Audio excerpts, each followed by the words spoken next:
Hi,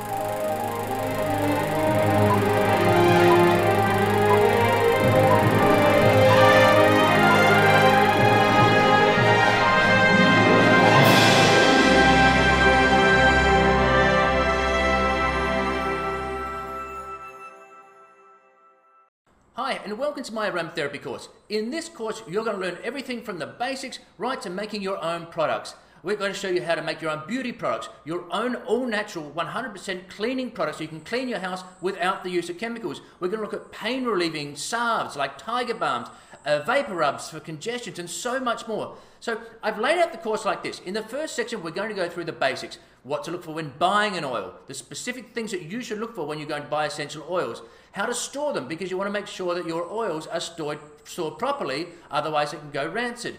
Carrier oils, which are the best carrier oils, precautions, dilution rates. We're going to go through all of these basic steps. Then we're going to look at the different categories of oils, which ones mix better with others. We're going to look at blending by the notes so you can make these amazing bouquets if you want to use in your diffuser or your massage oils or just say in the bath. And we're going to look at all that so you can make stimulating blends.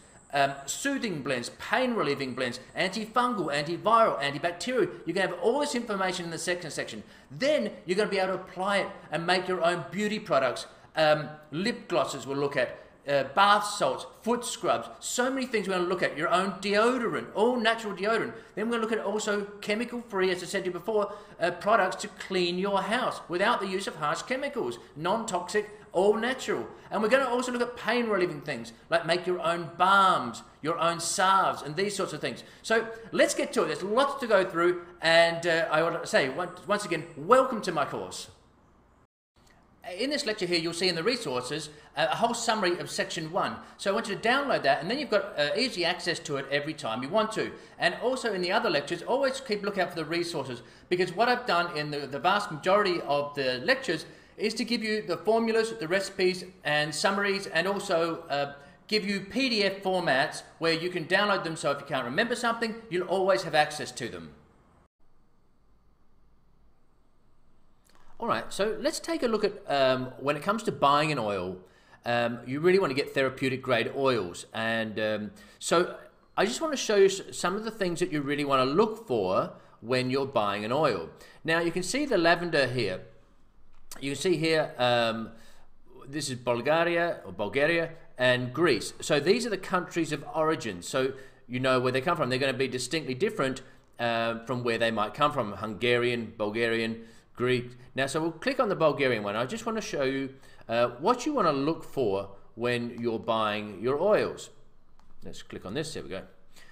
All right, so because it's important to know certain things. Right, so what you'll see here, lavandula angustifolia. So here we have, up here, lavender is a common name, but they're the first lavandula. Now these are in Latin, okay? So plants are classed and written in Latin, okay? And so what you'll have here is lavandula, the Latin for lavender, of course. Now this here is, lavandula is the genus of the plant. So what that means is, there's a group of similar sort of related plants in the lavandula family. Now the second word, angustifolia, well that's the species. That is the type of lavandula. Okay, so otherwise known as narrow leaf lavender. Okay, so the first is the genus, the group of lavandula, and this is the species right here. All right, so if we go down here a little further, so we've got country of origin and then the botanical name. So as we go down here, well, let's just have a look through here. So you can see here, it gives you the information, your botanical name, country of origin, the extraction method. So you can see it's steam distilled and the part of the plant. So it's a flower. So this is really good information. So you want to get this when you're buying your essential oils. And if you're not sure of a company where you want to buy your essential oils from, if you know of an aromatherapist around that's close by, try and find out where they get theirs from, because the first thing you need to do is get high quality essential oils. All right, so let's have a look at how to store them and your essential oils. So you spend good money on them, how long do they keep for, and and really just have a look at how long you should keep them and how you should store them, because this is vital. You don't want to waste your money on not storing them properly. So different oils have different shelf lives. Now, citrus oils are generally good for about 9 months to a year. After that, rather than throwing them out, you don't want to use them on your skin, because you might get reactions to them once they're not so good anymore. And the good news is with citrus, they're generally pretty cheap. So, as I say, 9 months to a year, and then change them out. But because citrus are really fantastic for cleaning products and that around the house, don't throw them out. Use them then for your cleaning products and that sort of thing, and cleansers, all these sorts of things that you could use them for. Now, sandalwood, patchouli, lang-lang, vetiver, these are great for a good 5 to 8 years. Other people say that they get better with age, like a fine wine, so you don't have to worry about that. You'll probably have used them up before they'd ever go bad, if they will. All of your other essential oils, you want to replace them after 3 years, okay? So, and again, don't throw them out, but replace them for your massage, for your creams and what have you, and then use them there for your cleaning products. Now, when it comes to storage, all right, so the big 3 enemies are light, heat, and oxidization. And so, okay, it might look nice to have your essential oils up on your windowsill, but it's not good. They're in dark bottles for a reason. We don't want to have light getting into them, and you don't want changes of temperature, because these are all going to affect the life of your and the quality of your essential oil. As I say, you paid good money, so it's important that you really look after them. So in a cool, dark space, now especially with citruses, so the citrus oils, because they will oxidize a lot more quickly than any other oils, so putting all of your oils essential oils into a refrigerator is a really good idea. If you only do the citrus oils, then make sure you do that. It's a really good idea. It'll double the life of your oils by having them in the fridge. Now, make sure you put them into a container, a Ziploc bag, that sort of thing. Otherwise, the essential oils can make other things in your fridge smell of them. So, you start eating an apple that smells like an orange. So this is not going to be good.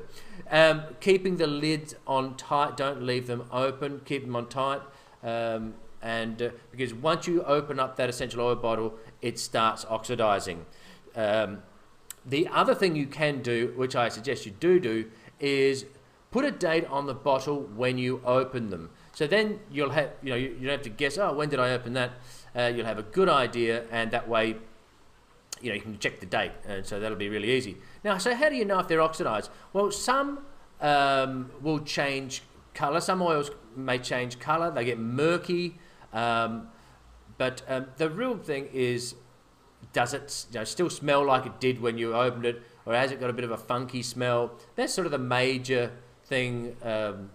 Is the aromas changed? It might even be funky. As I say, it might change its viscosity that it used to have, and as I say, it might go murky, and may even change color. So once it's oxidized, again, throw it out if it stinks, but if it's not, you can use it, as say, for cleaning products, controlling the pests and aphids and stuff like that in your garden. So there you go. So let's say you want to look after your essential oils, and these are the best way. So if you can, put them in the fridge in a Stay Crisp bag, a Ziploc bag, and you'll double the shelf life of your oils. Okay, now I want to teach you about the different aroma categories. So essential oils are classed in different categories, so different sort of families of their types. So the reason this is important is because when you want to blend, certain oils, certain sort of categories of oils will blend better with others. Now, there are no, again, hard and fast rules, but certain ones will blend better and than others. But so okay, let's just have a look at the categories here. So you've got your citrus category. So think orange, tangerine, lemons, these sorts of things. Floral, rose, jasmine, herbaceous. That's another category. So think basil, your herbs. Camphoraceous, so eucalypt, tea tree, those sorts of things. Oriental, which is ginger, these sorts of things. There's a mint category, peppermint, spicy category. So again, think your spices, woody category, and an earthy category. So let's just take a little look at these in a little bit more detail here. So your citrus category. So these are your limes, your lemons, orange, tangerine, bergamot, grapefruit, these sorts of things, as you would imagine being so citrusy. So florals, this is things like chamomile, rose, neroli, lavender, where they're using the flowers of these for the essential oils. Your herbaceous category, again, think your herbs, like I've got here, basil, rosemary, marjoram, all of these types of herbs. Camphoraceous, now here's a koala bear eating their eucalyptus leaves. So think that camphor, eucalyptus, tea tree oil. Now the Oriental, patchouli, ginger, mint category, so you got your mints, your spearmints, your peppermints, that sort of thing, and your spicy category. So think these, all your spices you got in your cupboards. So these are the oils from them. So your anise seeds, your black pepper, your cloves, and of course your wood category. So think your wood, your pines, your cedar wood, your sandalwood, and so on and so forth. And finally, we've got the earthy category. So patchouli, vetiver. So this is so these are your they categorize these. And as I say, so let's have a look at which ones. Now, again, I don't want to dampen your creativity, but when you start off, what you're going to do is to give you a basic understanding of what works well. So you're not just in the dark going, well, I wonder if this works well. So these are some think of these as some guidelines that have been tried and tested and been found to combine very well. So, okay, well, this one's very easy. Your sandalwoods, your cedar woods, these combine with all categories really, really well. So when you're combining, you're going to be great if you want a sandalwood, then you combine all categories with those. So that's very simple. Now your spicy category, so think your black peppers, your cinnamon, your cloves, these do really well with floral, so and your citrus oils as well. And a lot of great blends, like the Thieves blend that you may or may not have heard of. Yeah, this has got lots of spices in it, and it lifts it up with the citrus oils as well. So really nice combination with that. Your minty category, so your peppermints, your spearmints, these do really well with citrus. So you can think, peppermints and lemons and oranges and that sort of thing.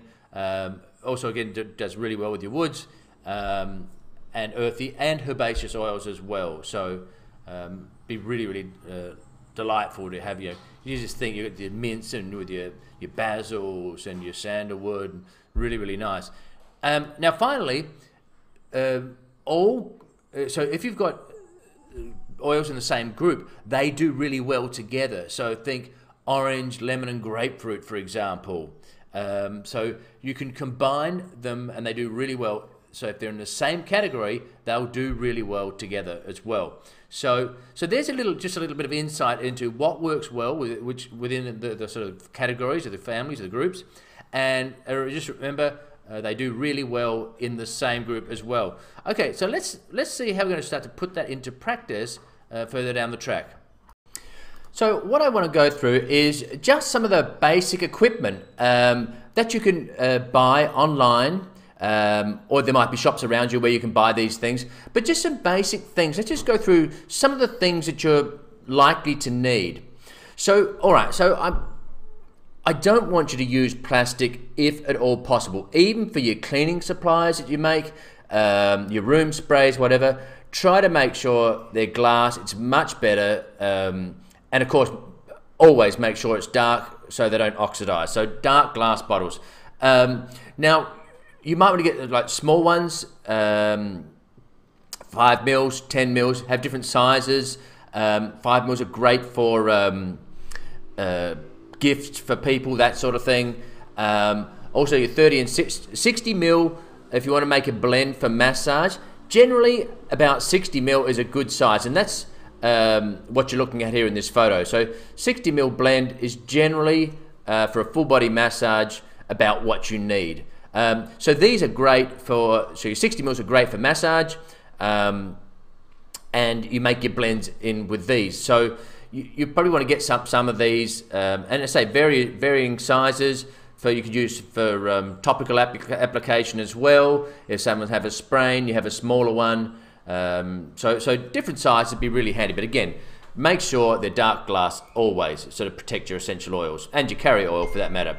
Now, the other thing that you most likely will want to get are pump bottles. Now, these are great for, you make your own soaps, conditioners, shampoos, these sorts of things. So getting some pump bottles, and same thing again, just make sure you don't get in plastic. Now, glass jars. These are great as we go along in the course. Getting some of these for your remedial salves for like you think tiger balm type things, salves and balms and that sort of thing. And you can get tiny ones if you want, like lip glosses, lip balms, that sort of thing. But these are great for, as I say, for making your balms and salves. And again, they make really terrific gifts if you want to give someone something special.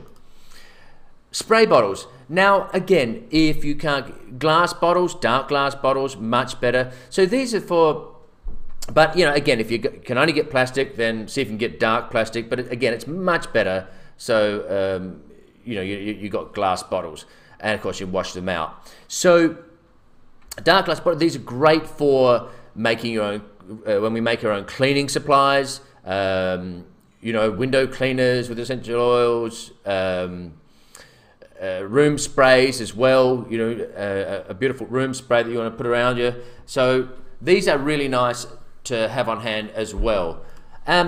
Now these little small spray bottles, these are great for perfumes, for spritzers, this sort of thing. A little pump bottle, and they're smaller, so you could put them in your bag and what have you, in the car, that sort of thing. So these are really handy to have these little small pump packs like this, and a great little thing to have.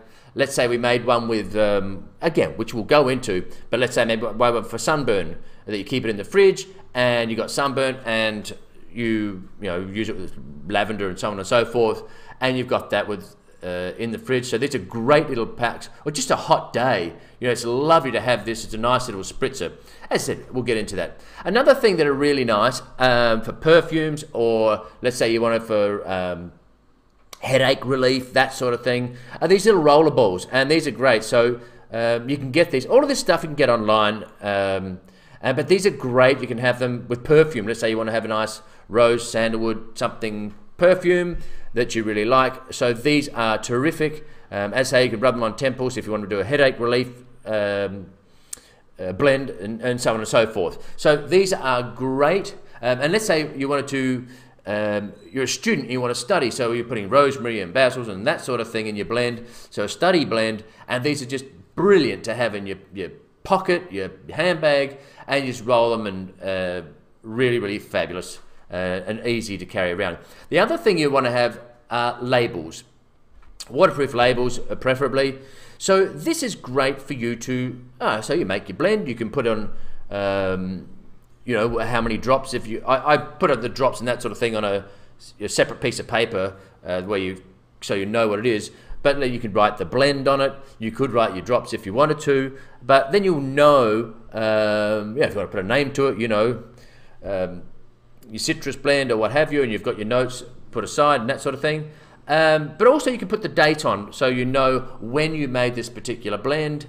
And as I say, you could also put the amount of drops on as well. So these are just some simple, basic things that you can get yourself started. Obviously, you don't need to buy all of these at once, but these are just some things that get sort of get you excited about what the sort of things that you might need when you start going. Okay, let's start making and blending, and but again, just make sure if you can, make sure they're dark glass, and you'll be way better off. Now it's time to have a look at dilution rates and what you need to know about it, because it is vitally important that you dilute your essential oils and don't put them on neat, and you make sure you know the dilution rates. And we'll go throughout this throughout the course on the specific dilution rates for specific purposes. Now, first of all, let's just talk about contraindications. If you are pregnant, you suffer from epilepsy, asthma, on any sort of specific medications, or if you have any doubts about any condition that you may have, seek out a qualified aromatherapist, because it's really important that you, if you're unsure, that you find out, as say, from someone qualified, so that you know for sure. So, okay, so let's look at some general guidelines here. Now, essential oils, EOs, you can see that, short for essential oils, should be diluted in a carrier oil, and we'll go through carrier oils and the options you make with the carrier oils, for whatever therapeutic reasons. But that it should be diluted generally between 1 and 5%. Your essential oils are going to be 1 to 5%, and I'm going to go through this with you. Now, skincare formulas around about 1 to 3%, massage formulas around about 2%, maybe 3%, and children, weak, chronically ill people, elderly, people who are pregnant, women that are pregnant, 1% or less. And again, we'll go through this throughout the course in more detail. Okay, so let's just have a look at dilutions. Now, a teaspoon, look at the first here, 1 drop, so we're talking about the percentages, so 1 drop into 1 teaspoon full of carrier oil, so 1 drop of essential oil into 1 teaspoon. Now, a teaspoon is roughly about, now these, there are no, as in not exactly 100, because what happens is with essential oils, there might be different viscosities. The dropper might have a slightly different hole, a slightly larger or smaller hole, but these are pretty, sort of rough estimates. So a teaspoon's around about 100 drops. So let's say you've got 100 drops of sweet almond oil in your teaspoon. You put 1 drop of, say, lavender or whatever essential oil. That will give you, 1 into 100, a 1% dilution rate. And likewise, if you put 2 drops into that same teaspoon, then you'd have a 2%, 3 drops, 3%, and so on and so forth. Okay, so you got that, right? Now, so you've got 30 mils of carrier oil. Okay, that is equivalent to 1 ounce for those of you in imperial, and that is equivalent to 600 drops. So a 30 ml bottle is equivalent to 1 ounce, and that is equivalent to 600 drops. So for a 1% solution, you would simply add 6 drops of essential oil to your 30 mils, 1 ounce of your carrier oil, right? That'll give you 1% solution. You want to make it 2%, you double up, you put in 12 drops. And as we go through blending and that sort of thing, we'll work this out as well. So 18 drops for 3%, and so on and so forth. Okay, you got that. All right. Now, 5 to 6 drops of essential oil to 30 mils, which is an ounce, equals 1%. And as I said to you before, this is recommended for children, pregnant women, and of course you've got to make sure that again we'll go through this in the course, that those oils are safe for a pregnant woman, for children, etc., etc. So 1% or less is recommended for children, pregnant women, elderly, chronically ill people. All right, so normal healthy adults would generally use a 2% solution, and this is what we're talking about for full body massage, that sort of thing. And 3 to 5% solution is used for specific areas. So we'll have a stronger solution. Let's say it's an ankle sprain, something like that. All right, now, so when we're blending here, for a 2% solution into a 1 ounce bottle, 30 mils, you would add 6 drops of your top note. Now, I'll go into this, but I just want to pop this in here now. 6 drops of a top note, 4 drops of a middle note, and 2 drops of a base note.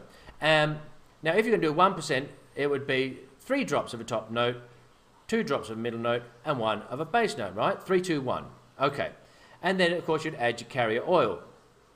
So this is when you start doing blending. We're going to use 3, 2, 1, 6 drops. If we're going to double it up, 4 drops and 2 drops, top, middle, and base note. Right. Okay. So just some quick conversions here. Now, 1 teaspoon, as I said to you, is 100 drops. Now, that is equivalent to a 1/6 of an ounce, which is equivalent to 5 mils. And you see that little bottle of rose there, the image there, that is rose essential oil, and that is a 5 ml bottle, and it's worth around about $200. So you don't want to waste that. So, okay. So 5 mils, 1/6 of an ounce, it's a teaspoon, it's 100 drops. All right? Now, 3 teaspoons. Now, the reason I'm saying this is because when you want to do start doing blends with your carrier oil, it's good to know these equivalents. So let's say you want to do 1 tablespoon. Well, well, that's equivalent to 3 teaspoons. Okay, so 3 teaspoons of carrier oil. Well, if you didn't have a teaspoon, you could use 1 tablespoon. Okay, and make it easier for you if you make a bigger mix. Now, so 3 teaspoons equals 1 tablespoon. So 6 teaspoons equals 2 tablespoons, correct? And that is equivalent to 1 ounce, which is equivalent to, for metric, 30 mils, which is equivalent to 600 drops. And if you would add 6 drops of essential oil to this, you get a 1% solution, right? 6 drops into 600 drops. All right. I hope that's clear for you. So anyway, I'm going to have it in your resources so you can have a look. Let's have a look at carrier oils, and these are the oils we're going to use, especially like for, say, massage, reflexology, this sort of thing. The oils that you're going to use, that we're going to dilute the essential oils into. Now, of course, you can use aloe vera gels and creams and that sort of thing, which I'll go into later on. But so what actually is a carrier oil? So when we talk about carrier oils, as say like you're doing a massage, things like sweet almond oil, apricot kernel, avocado oil, so these sorts of things. So they're generally made from nuts or seeds or kernels, like your apricot kernel, hemp seed, this sort of thing, hazelnut. And all of these have incredible therapeutic properties in their own right. And each of them differ. Some are better for some things, others are better for other things. Like certain oils that you're going to learn about are better for skin conditions. So if someone has eczema or psoriasis, that sort of thing, you can use something, the carrier oils that have better properties for sensitive skin and that sort of thing. They're full of fatty acids, vitamins, minerals, packed full of nutrients, and they are really fantastic. Now, they're produced mainly by cold pressing or maceration. You don't want to have them produced with heat. This is not good for the oil, and it'll denature the oil. So you want to have it, look for this pure, unrefined, cold press. Just like you have your olive oil, you want to make sure your olive oil, if you're cooking and that sort of thing, is cold press. Okay, so there's no heat involved at all. It is simply just they press these things with no heat involved to get the oils out of them. We use them to dilute essential oils. Yes, exactly. Now, so when it comes to massage, there's certain carrier oils which are really good for massage. Now, there are lots of other oils that you could use, but I just want to go through a couple of the more popular ones. Now, sweet almond oil is most definitely the most popular oil for massage. And I'll go into the specific properties of each oil as we go along in this lecture. But sweet almond oil, really fantastic. Hempseed is an incredible oil which you can use with your carrier oil, which I'll go into as well, and fractionated coconut oil, and I'll explain what that is if you don't know. These are all really, really good for massage and reflexology, these sorts of things. When it comes to facial skincare, so let's say you're making some sort of cream for the face, for example, some nourishing cream. These are really great as well, as you're about to learn. Apricot kernel, rosehip, I'm sure you've heard of these. Hazelnut is also very, very good. When it comes to skin disorders, think, dry skin, flaky skin, irritated, inflamed, eczema, psoriasis, dermatitis, these sorts of things. Avocado, evening primrose, jojoba, and grapeseed, all really, really fabulous when it comes to these. So when you're buying oil, just like with your essential oils, you want to make sure that you prolong their shelf life. So again, you want to keep them away from light, you want to keep them away from heat. So you want to put them in a cool, dark area. You can put them in the refrigerator as well if you wanted to, if you've got space for that. They might go a little cloudy, but don't worry about that, because once you take them out, they get back to room temperature, but it won't do any harm the oils as well. But if you don't have space in your refrigerator, just a cool, dark area will suffice, no problems at all. So let's look at the specific oils and their qualities. So when it comes to massage, sweet almond oil. Now, as I said, this is great for all skin types.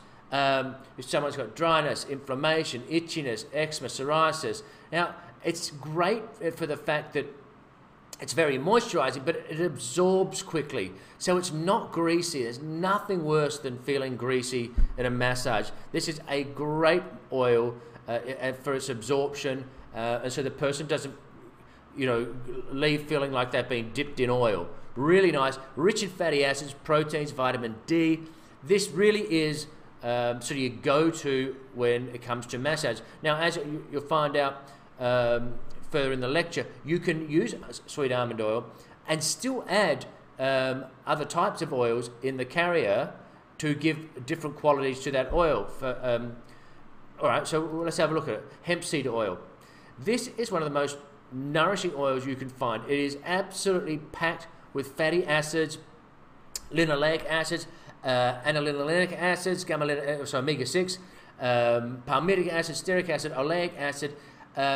This is a great oil for, say, age-related disorders, so rheumatoid arthritis, osteoarthritis, inflammation. Now, it's great for hair, for healthy nails, and for the skin. So this you could mix in, say, a 10 to 20% dilution with your, say, sweet almond oil or any other carrier oils, rather than using that at 100%. Okay, fractionated coconut oil. Now, this differs from normal coconut oil in the fact that its molecular structure has been altered, and so it will keep as a liquid at room temperature. It doesn't harden like normal coconut milk. It doesn't go rancid, and it doesn't smell real coconutty. So it's a really, really fantastic oil to use for massage. Absorbs well, moisturizes, and of course coconut oil, fantastic for skin conditions. So this is a really nice one, and it'll protect your sheets and your towels in the fact that, you know, because you don't want, unless you have lots of hot water and lots of soap, it's hard to get, say, normal coconut oil out, and then your towels will start to smell and become rancid and this sort of thing. So this fractionated coconut oil, really, really fantastic for massage as well. Now, apricot kernel oil. This is another really terrific oil, fabulous for skin. It absorbs well, it moisturizes, it's got vitamin A, B, E, really, really good for facial. So think facial creams, that sort of thing. It is great for sensitive skin. And you can, of course, like I say, if you're doing a massage, someone's got sensitive skin or they've got some dry skin, flaky skin, this sort of thing, you could add this to your massage. But yeah, this is a really, really fantastic. Think of this for skin conditions, and really, really nourishing. Now, rosehip oil. This is, again, one of those sort of anti-aging, fabulous, very, very popular oils. Great for wrinkles. Think you've got like an anti-aging blend. So wrinkles, it helps with scars, regenerates cells. It is brilliant for calming down skin problems as well. So if you want to give someone sort of like an anti-aging mix, then this would be absolute go-to to use some of this in there as well. Hazelnut oil, another really good oil for skin types. Now this is toning and tonifying. It's an astringent. So again, think anti-aging. So great for facial wrinkles. So tones, as I say, it's an astringent, so really, really good. So you use this for your facial creams. And again, I'll guide you as we go along, but I'm just going to give you a broad outline of some of these. Avocado oil, packed full of vitamins. Vitamins A, B1, B2, D3. Again, it's got fatty acids, so another really good one for anti-aging. So one of these things that you, again, mix in with your blends for facial creams. Evening primrose, another very well-known one. Again, terrific for skin, moisturizing, again, anti-aging. So you could blend these carrier oils together with your essential oils for, say, an anti-aging, helping with wrinkles, this sort of thing. Really, really terrific. Jojoba oil. This one is really good for any problem skin. So think acne, it unclogs pores. Probably the best carrier oil for acne. Great for calming inflammatory skin conditions such as psoriasis and eczema. Terrific for your hair. Now it's antioxidant rich. So this is a terrific oil for skin problems. Again, especially acne. So yeah, just terrific. Grapeseed oil. This is great for all skin types. Now, this also tones and tonifies. So with its astringent properties, another great one for, say, anti-aging, wrinkles, this sort of thing. So this just gives you a broad overview of the certain carrier oils, how to look after them, and we're going to go into this in more detail, but just so you get a good idea, if you didn't have already, of the certain qualities of different carrier oils. There are lots more carrier oils out there, but I just want to get some of the most popular ones for you. Okay, in this section, I'm going to teach you all about how to blend by the notes, and you're going to learn all about top notes, middle notes, base notes, how to blend, how to make stimulating blends, soothing blends, antibacterial, antifungal, and so on and so forth. You're going to learn all about this in this section right now. Now, before we get started, because I imagine the vast majority of people will have a diffuser at home, and there are different ways to diffuse your oils, which I want to go through in the next lecture, because I want to teach you not only how to blend the notes, but if you're going to use a diffuser, then which ones I like and which ones I really don't like. So let's just have a quick look at that. One of the most common ways to use aromatherapy is using a diffuser. One of my students asked me, they said, what type of diffuser do I like? Which do I prefer? And the pros and cons of each one. So I wanted to go through this because I thought this would be a good lecture to explain which diffuser or what types there are and which I like more than others. There are four major types. What the ones you're looking at now, evaporative, which I'll go through these, heat, ultrasonic or humidifying diffusers, otherwise known as, and nebulizing.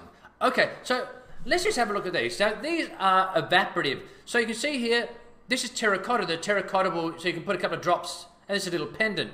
So you can put a couple of little drops into that, and you've got that to wear around your neck. Now likewise, this, you can see the little pad here. So you put that in there, it's a nice little locket. Now, there's other ones down here. Now this is cool. Why would you ever, I really dislike those chemical fragrances you put at the fan in a car. I get into a taxi and it stinks. Now, so these are, look, little stainless steel car diffuser. Again, you put a little pad in and away you go, and diffuse it through the fan. So evaporative, you can also have the sticks that you put in and have a little fan behind them in the household.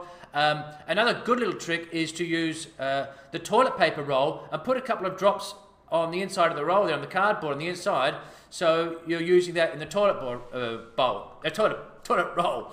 Okay, so that's that. Now, so I like them. Now let's have a look at the next one. So this is probably the most common diffuser. Now you put in water in the top of the tray here, as you know, and a few drops of essential oils, and you have a little tea candle to light it, as you can see there. All right, now I don't like these. I haven't used one of these for years, and the reason is this. Well, first, you don't want to have naked flame, because it could just be dangerous with a naked flame, but that's not the real reason. The real reason is that you're using heat to get the aroma throughout the household, throughout the room. Now, just like with with olive oil or any sort of oils, you want them cold pressed, meaning you press the oils without using heat, because it denatures them. So, yeah, I don't like heating up the oils. I think it's much better ways to do it, which I'll go through. And the other thing is, you still get the smell of that candle, especially when the candle goes out. Then you get this smoky smell. So all of that lovely essential oils then just smells like smoke as the wick goes out. All right, so, okay, let's have a look at this one. Oh, we'll go back to this one first. Okay, so the next time is ultrasonic. So think ultrasound. So it uses vibration. This one you add water to, and it's got a fine mist. So there's no heat involved, which is great.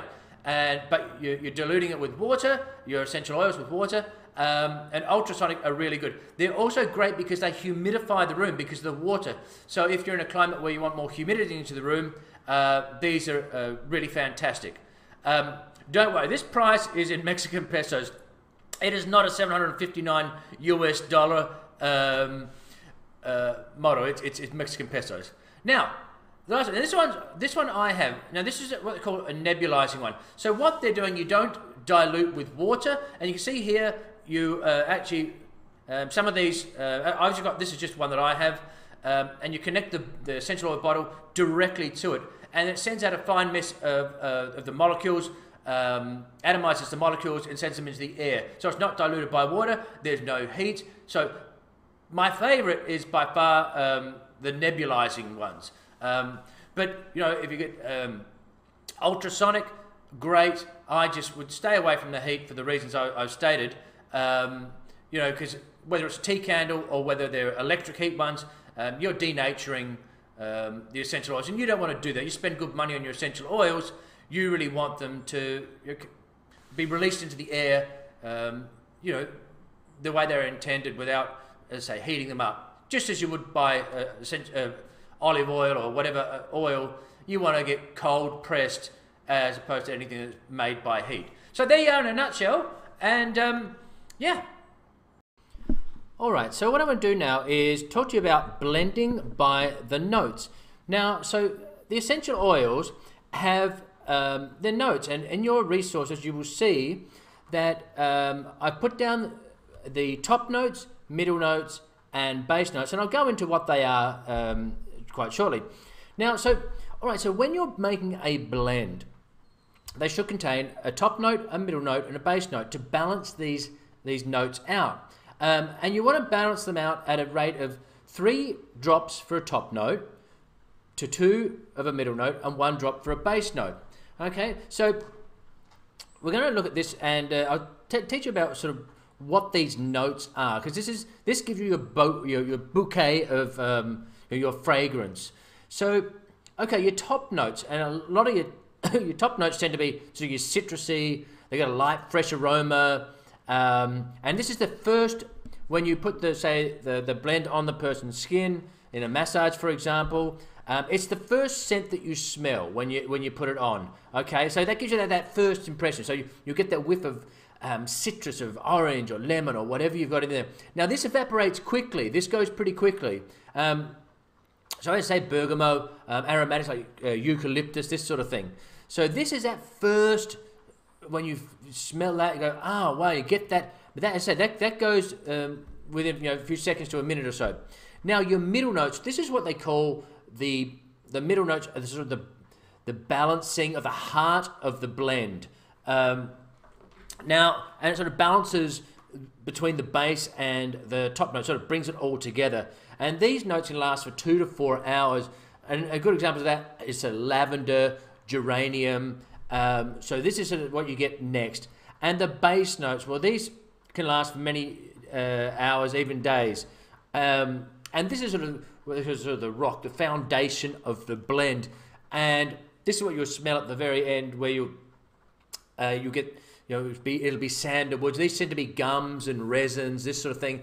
As the picture is, you've got frankincense there, patchouli, the woods, these sorts of things, rosewood, these sorts of things.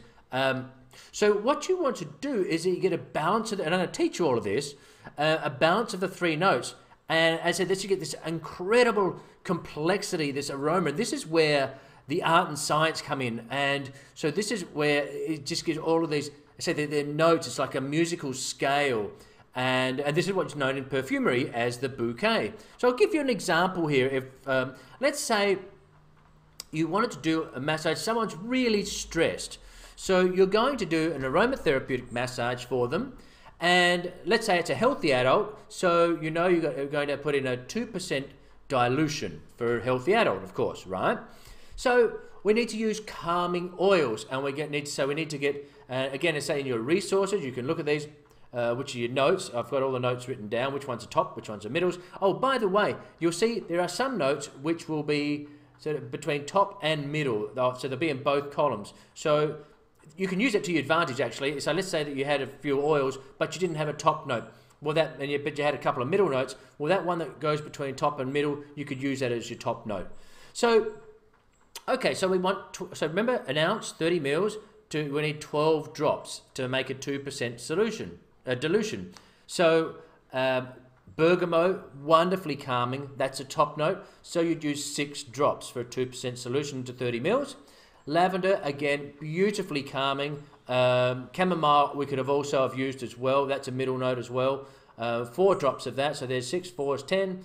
and then you're going to use your 2, because remember we're using that breakdown of 3, 2, 1. Your base note, you could use sandalwood, patchouli, frankincense, and this also comes into, which I'm going to get into further down the track as well, as when you're asking your client, let's say you're seeing a client in your spa, your treatment room, whatever, because some people might like, I love lavender, but someone else might not like it. So this is what, as I said, I'll get into this as we get further down the track, asking people, do you have any aversions to certain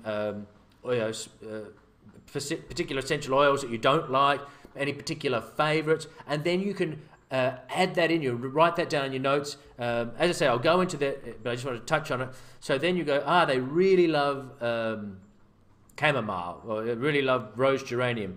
So you want to add those as long as they're still in with your therapy, because you don't want to put a stimulating one in if you're trying to calm them, even though they like that one. So have a look through that. So you see this, these are your notes, and we're going to now work on how we're going to use these at a much deeper level, more therapeutically. Now, before you start blending, there are a few things that you want to take into consideration before you make your blend. Now, the first thing you have to ask yourself is, what's the purpose of your blend? So, are you making like a therapeutic balm or salve because someone's got pain? Is it just purely for the aroma? Maybe you just want to make a lovely blend for the house, to have in your diffuser. Is it because you need to stimulate the person because they're just completely burnt out and run down? Or the opposite, maybe someone is totally wound up, and or yourself, and you go, I want something to calm me down. So there's, like I say, is it just for an aroma, or are you looking for therapeutic principles? So that's the first thing you really want to ask. Why am I doing this? For what reason am I doing this? Now, the next thing you need to say is how are you going to do it? All right, so the first is the why, the second is the how. So are you going to make a therapeutic massage oil, or a therapeutic balm or salve because you've got a sprained ankle? Is it you're going to make an antifungal cream for that athlete's foot, or something antibacterial? Is it for, maybe you just want to have calming bath salts? So again, so what you want to do is like, what are you going to, why are you going to do it? And then how are you going to do it? What are you going to do? Maybe you're going to make several things. So maybe you want to do a massage oil because you've got some back pain, and you want to make a salve as well, or for your client. And maybe you want to have a diffuser with these oils to help as well with pain, or if it's for calming, and so on and so forth. Now, the next thing you have to is, are there any contraindications? Is the person pregnant? Do they have any other sort of precautions, or like high blood pressure, epilepsy, any medications that could be contraindicated or give precautions? So you need to consider those as well. Okay, so now also you need to look at your dilution rate. For 2%, let's say it's a massage oil, 2% for a healthy adult, or are they, got chronic illnesses, they're weak, they're elderly, children, pregnant, and 1% or less. So you have to have a good understanding of what is my dilution rate for this particular cream or oil, and so on and so forth. Now, the other thing you want to do is, let's say you're treating someone, is does the person have particular favorites? I've said this many times, I love lavender. So you want to check, or maybe they don't like, I particularly don't like ylang ylang. So if you don't want to put something in that a person doesn't like. You want to choose different essential oils, and again, if they really particularly love certain things, then you add them in. Now, having said that, you want to make sure that you don't just add in a stimulating oil that they love, say rosemary, if you're trying to calm them down. So you want to look at the therapeutic properties of the oils as well. So yes, you write down and take in any consider. Say you're treating a client. Are there any particular ones they like? Oh yes, I love jasmine, and I really love chamomile. So that'll be fine. If they are, if you want to do a calming, then you can put in chamomile and jasmine into that mix as sort of calming oils as well. The other thing you really want to do is you want to write it down. All right. So on your bottle, you're going to write down the oils you put in, the amount of drops, maybe even the carrier oil that you used, and the date as well. So write it down, because let's say you had a particularly effective cream that you made that was really great for that person's arthritic fingers, and you want to reproduce it because it was great, or a particular room spray that you just love, this wonderful citrusy room spray, so you want to recreate that as well. So write it down in the book so you've got that for you, and of course write it on the bottle, and of course write the date so you know how long you've had it for. Now, so let's just give you an example here. Let's say you've got a person comes into your spa, and as I said to you before, so I don't go backwards and forwards, let's just say you've got someone that's got pain, or a family member, and they're a healthy adult. So you know you're going to have a 2% dilution, okay, because it's a healthy adult.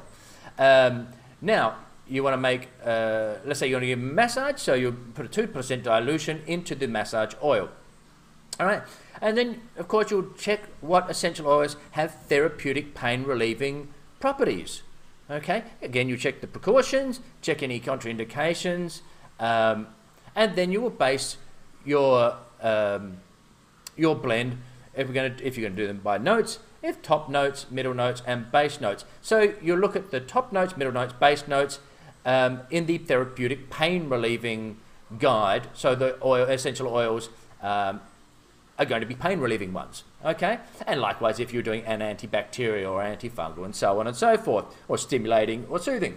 But okay, so, and then you could also start thinking about, you want to make that, maybe you could offer that person a pain relieving salve. So you make a salve, or maybe you've got them on hand, that you could sell to them as, you know, part of your treatment, and you're now starting to upsell products that you're making people love. You know, a homemade, natural pain relieving salve is just fantastic, and you'd get them to use it 6 times a day, 5 to 6 times a day, and rub it on wherever, their back, their shoulder, their elbow, what have you.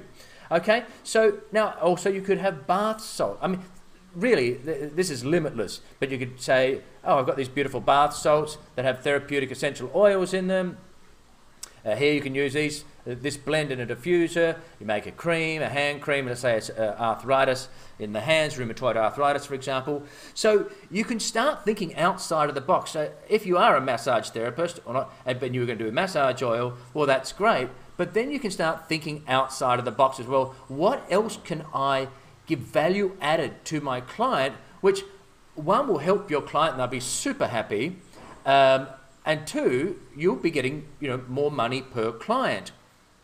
And likewise, if it's yourself that's got back pain, let's say, then you can make yourself your own pain salve, have that on hand, your bath salts, you know, make your own creams, that sort of thing. So you've got these wonderful, wonderful natural products.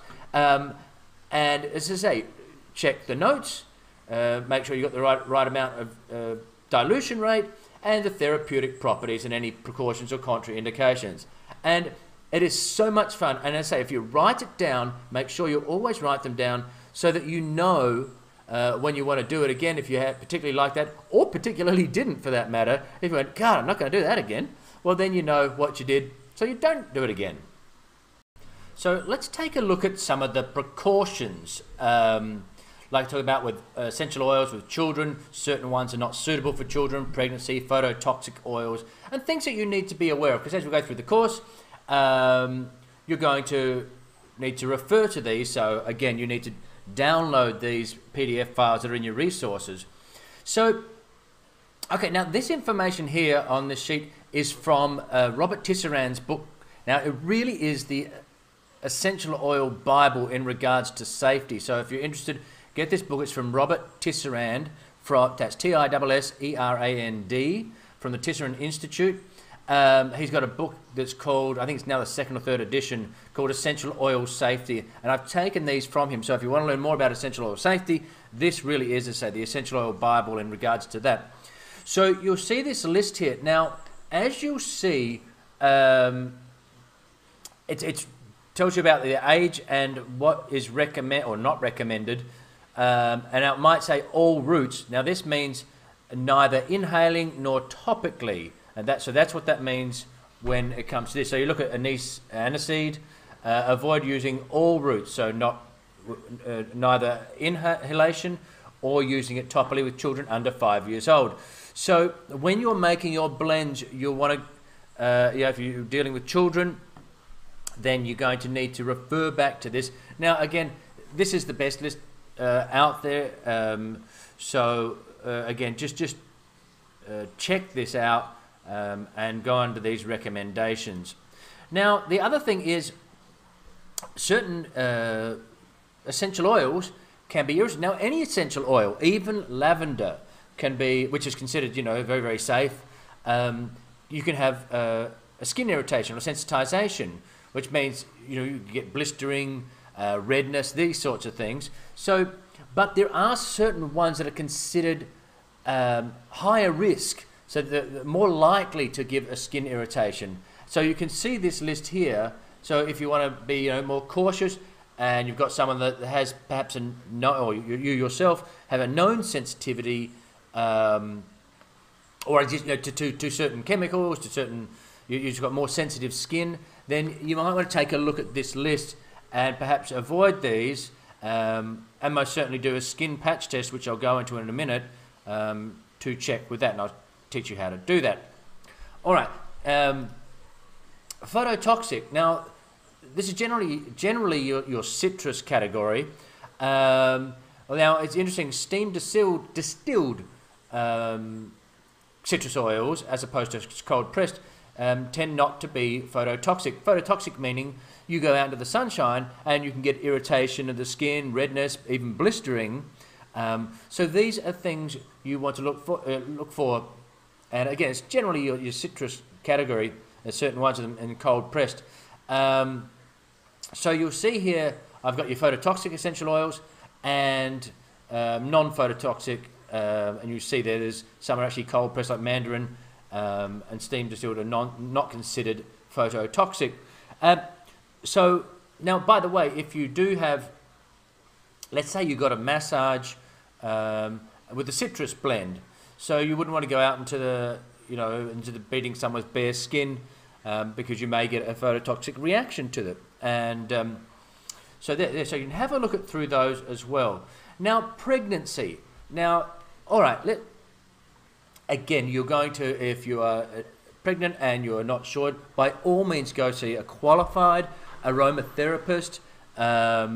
Again, be very cautious, and we talk about that in the dilutions and so on and so forth. However, now this by the way is again from Robert Tisserand. These are his recommendations from Essential Oil Safety.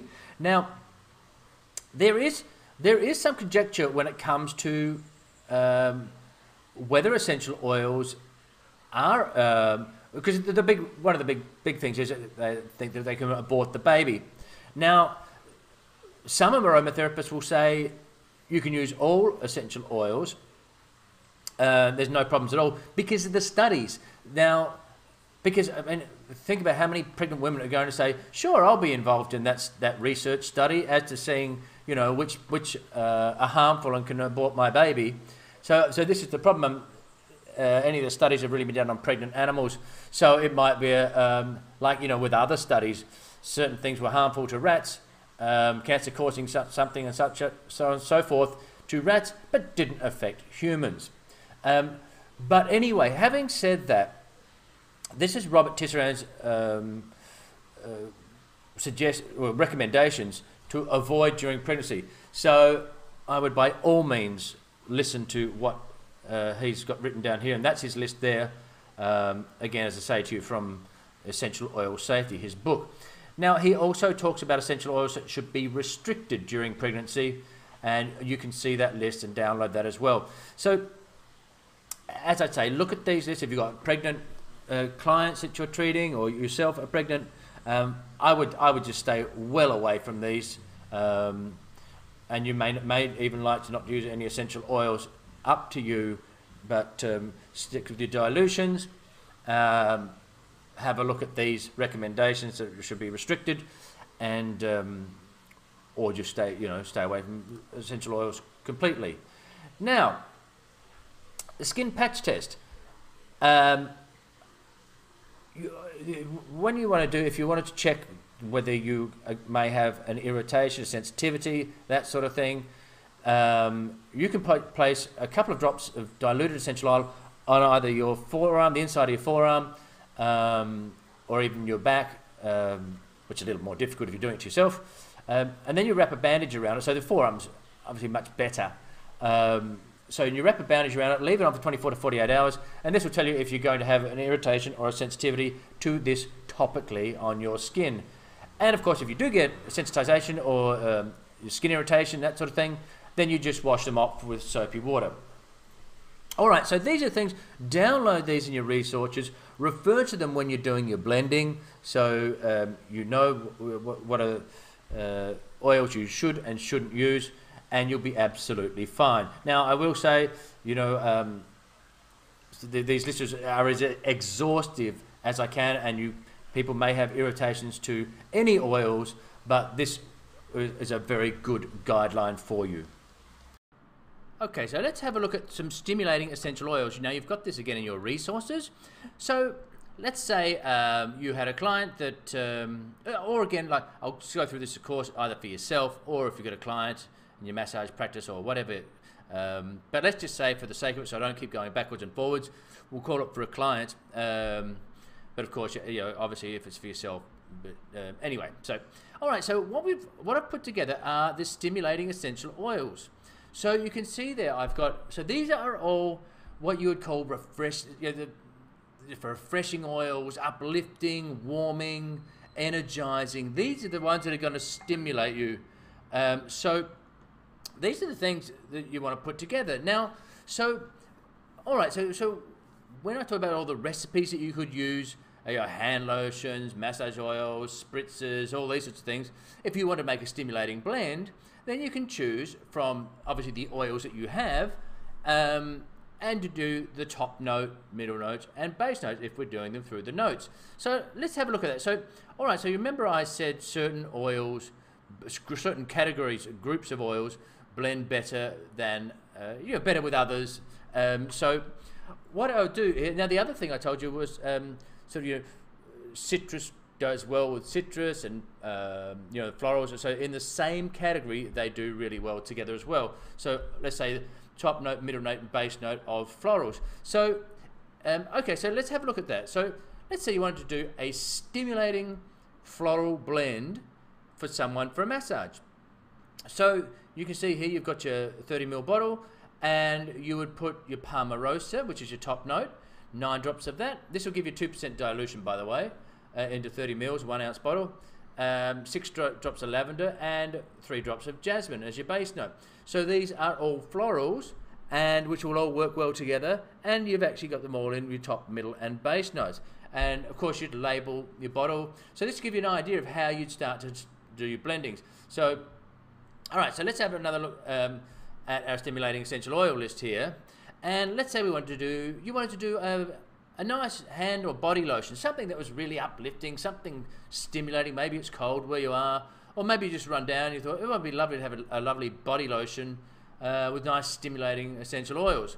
So let's have a look. So okay, so we talked about citrus does really well with woods and earthy characteristics, so earthy oils. So let's have a look at what we do there. So let's say we want to do something really uplifting for a hand body lotion, and you see here you've got your recipe there, and you got, maybe it's orange, you could use lemon, you could use bergamot, whatever you prefer. And let's say we put in pine as our middle note, and patchouli and earthy for our base note.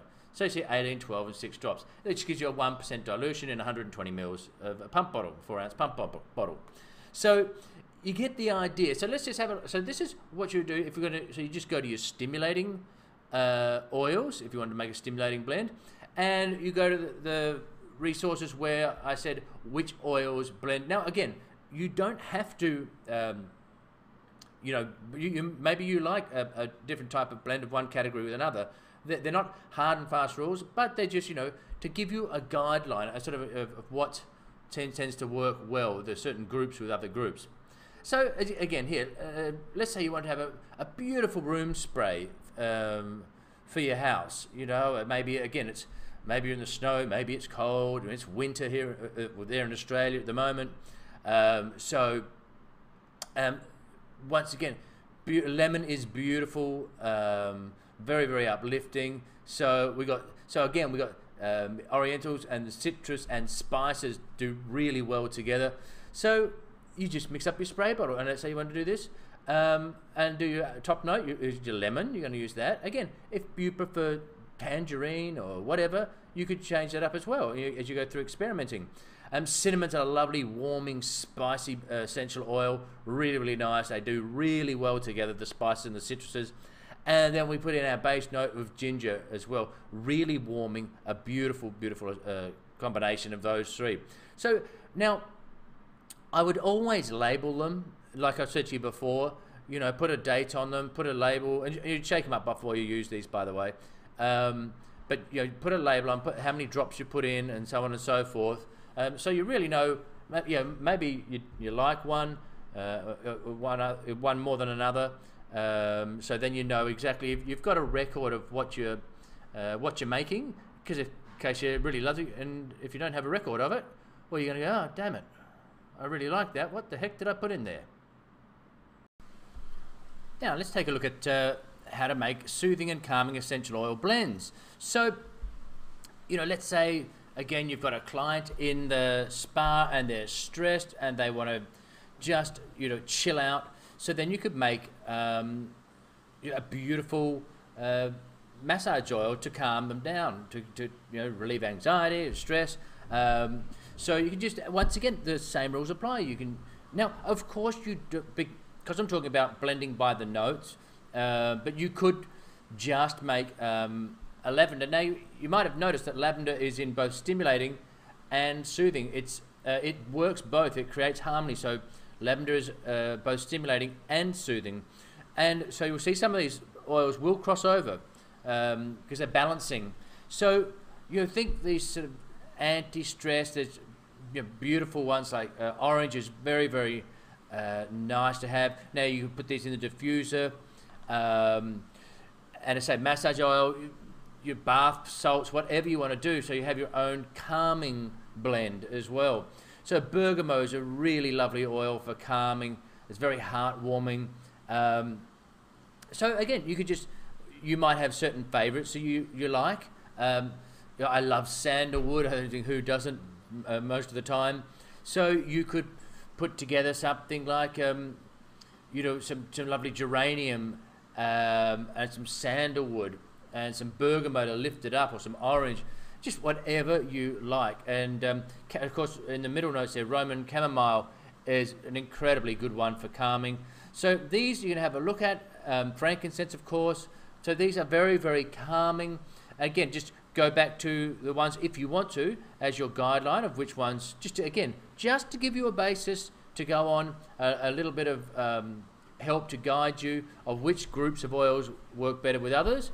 Now, I've been talking about you putting into a carrier oil. What you could do, if you are just, so you don't want to waste carrier oil, is if you wanted to just, let's say, do 3 drops of a top note, 2 of your middle and 1 of base, and just have them in a little bottle and just smell them. And now if you like it, you're not having to throw away your carrier oil as well.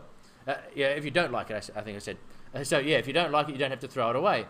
So you just, yes, you won't be using those essential oils, but you know, rather than having to fill them up. So you might want to test that first. So just put them and then add them to the carrier oil if you like them. So yeah, this, you go back to the lecture where I show you how to do body lotions, hand lotions, and the drops, and that's as simple as it can be. And so for your massage oils, diffusers, room sprays, this sort of thing, you want soothing and calming, you can choose from these oils and make yourself the most gorgeous soothing blends to use around the house and on your body.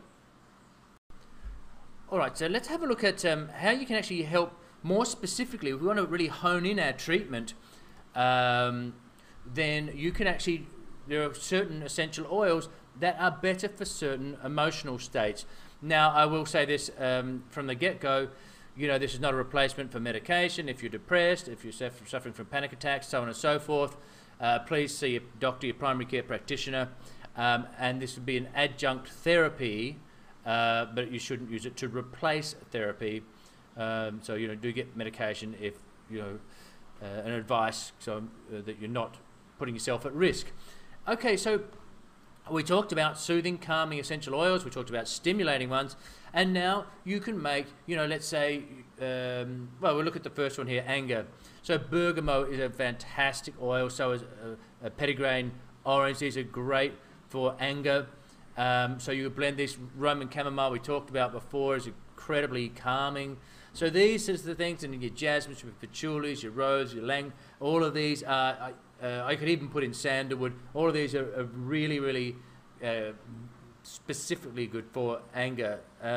So again, you can put this in your diffuser. You can make yourself a lovely bath and just calm yourself down by putting this with a carrier oil, or make bath salts, and so on and so forth. The next one is we look at anxiety, worry, nervousness, these sorts of nervous states. Then again, you've got these oils here which are particularly calming for these sorts of conditions. So if you're really anxious, you've got something coming up, you've got a presentation to do, that sort of thing, you could put them in your rollerballs, and so on and so forth, your hand creams, diffusers in the house, that sort of thing, to really, there's a lot of worry and stress and nervousness going on, then these are great as well. So you can look through those and make up your blend for what have you with the right dilutions. Now these particular oils are really stimulating. So if you are fatigued, you're exhausted, you're just feeling overwhelmed, overwhelmed, like the world's on top of your shoulders, you're just, you're just not coping, then you can put in these. You'll see a lot of these citrus keep coming up, because citrus are really stimulating, really uplifting, and beautifully refreshing. So you'll see they've got lemons, orange, tangerine. If you had mandarin, you do this. And so these are great. Eucalyptus, of course, is very stimulating. And bergamot, again, is a beautiful essential oil. Of course, basil, very, very good, very uplifting, very stimulating. And so you see the spices like cinnamon, another really nice, peppermint, rosemary, very well known for being uplifting, stimulating. And then you've got your base notes as well. So you'd work in your blends through there. Let's say you want to get a massage, you could make your own massage blend. Now, you were going to a massage therapist to receive a massage. Why not make your own massage blend and ask them, would they mind using that on you? So then we've got grief, loneliness, helplessness, these sorts of things where you're, again, not coping. And again, I tell you, please seek medical help if you need to. But you could use these, again, as peppermint, a foot rub, sorry, stammering, a foot rub. So you can use, again, your citruses there. Chamomile, lavender, again, is very good, as I said before, for uplifting, but also for soothing as well. And so you've got a great range there that you can really get more specific if these are the emotional states you or the person is experiencing. Now, okay, so let's say you need to study, you've got to concentrate, maybe you've got to do a play, you've got an exam, or you're just trying to remember my course. Then you can use these. Now, basil, when I studied massage, there were people always had little tissues with basil on them. Peppermint, again, very stimulating the mind. Lemon and orange, again, because they're calming, but they're also uplifting and stimulating. So, again, if you're specifically, let's say you're stressed about it and you can't remember that, then orange is going to be another good one to do. Rosemary, of course, very stimulating. So you can see there that you can make these, and just to hone in a little more on the specific, not just saying these are soothing essential oils, but these are more specific to really hone it in. Now, I just want to talk to you a little bit about lavender. Lavender, as you know, is very, very calming. Now, science is actually catching up to what we know in the aromatherapy world as lavender being such a calming essential oil. Now, they've just, some studies have just come out. Now, what they did, some studies with some mice, a group of scientists, and they got the mice to smell a lavender, sniff lavender, and they found that it really had a calming effect on the mice. And they think this is going through the olfactory system, so in other words, sniffing it, and that's what has the calming effect. They used to think it was absorbed into the bloodstream, but it's going through, because of the sniffing it, the olfactory system gets calmed down, stimulated to calm the system down. They also had a group of mice where the olfactory systems were not functioning, they destroyed them, and they did not have the same calming effect. So the ones that their olfactory system was damaged did not have the same calming effect, so that it led them to believe that, well, yeah, sniffing this essential oil, as we know, is very, very calming. They also, another group of scientists did studies with horses, and they let off an air horn, and they had horses sniffing lavender. Now, all of their heart rates went up, but the ones that were sniffing lavender, as against the control group, the ones that didn't sniff anything, control group, the ones that sniffed lavender, their heart rates went down a lot more quickly, all right? And they were also shown to have much more calmer behaviours than the other group of horses that weren't using lavender. So, lavender for horses, lavender for mice, lavender for us. So, you want to calm yourself down? Oh, man. Oh, calm already. Alright, so this section, we're going to look at pain relieving oils, essential oils. Now, this is going to be something that you're probably going to use a lot of, because of course, a lot of us, whether it's your clients or whether it's yourself, have pain. So it's important that you know these. Now, I do want to see, I've got here, no need to differentiate. The reason I have said this is because I think you'll see this all the time.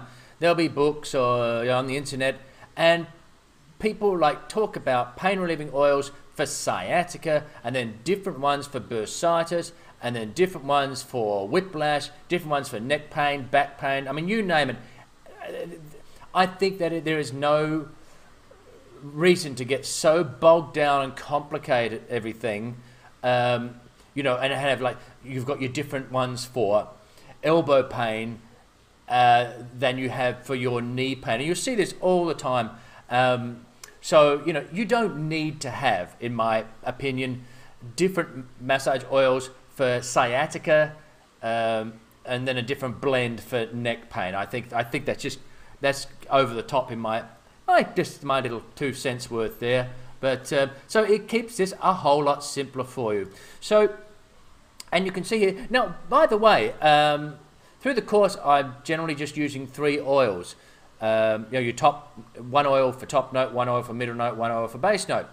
To keep it simple when you first start your blending. Now, by all means, you can use, 5 different essential oils, as long as you keep your percentages the same. So, your 3-2-1 percentages. So, let's say you wanted to put, let's have a look at the pain relieving ones here. Let's say you wanted to put 2 top notes in, and your blend was going to be 9 top notes, 6 middle and 3 base note, keeping a 3-2-1 ratio.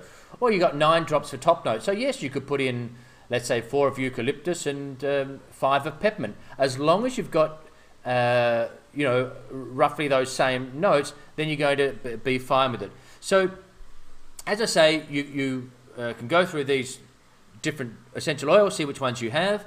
You can use more than 3, but I do suggest that you keep it 3 as you start off with. But yeah, these are all very powerful, and again, you can use them in balms, whatever you want to do, bath salts, balms, massage oils, whatever you want to make for your pain relieving blends. Alright, so let's have a look at antibacterials, antifungals, antiseptics, this sort of thing, because one of the problems when it comes to essential oils is, let's say you want to make some cleaning products, or you want to make an antifungal cream, and you really don't know, you've got an oil in the cupboard, an essential oil in the cupboard, but you don't really know, is it antifungal, or is it antiseptic, is it antiviral, is it all of those? So what I want to do is compile a list of that, so you can, in your resources, again, just download them, and so then you'll have them on hand. So let's say you want to make an an antiseptic cleaning product, or you want to make an antifungal cream for athlete's foot. So you've got them here for you. Now, of course, I've got them with the notes just because we've been working with the notes. You, by all means, you could just, let's say you just want to use one, like tea tree oil, which is incredibly good for fungal problems, that sort of thing. So now you don't have to use, you know, your top note, middle note, base note by any means. But what you can do, as I say, I've got the notes if you want to do that. But so this is a really handy resource where you can just go, okay, I want to make an antifungal cream. What have I got in my cupboard? Okay, I've got this, that, and the other essential oils. Are they on the list? Yes, they are. Okay, so then away you go and you make, whether it's a cleaning spray or what have you, an antifungal cream, as I say, and what have you. So download these, and then, as I say, you've got them on hand, so you don't have to go and look up, you know, the oil you've got on the internet. You don't have to go, gee, I don't know if this is, you know, good for this or that. And so that way, you've got this constant resource that you can go back to use, as I say, for an antifungal, antiviral, for, as I say, for creams, whatever you need. So let's look at warming and cooling oils. So let's say that maybe you've got sunburn and you want to make a nice spritzer and you want to have nice cooling oils.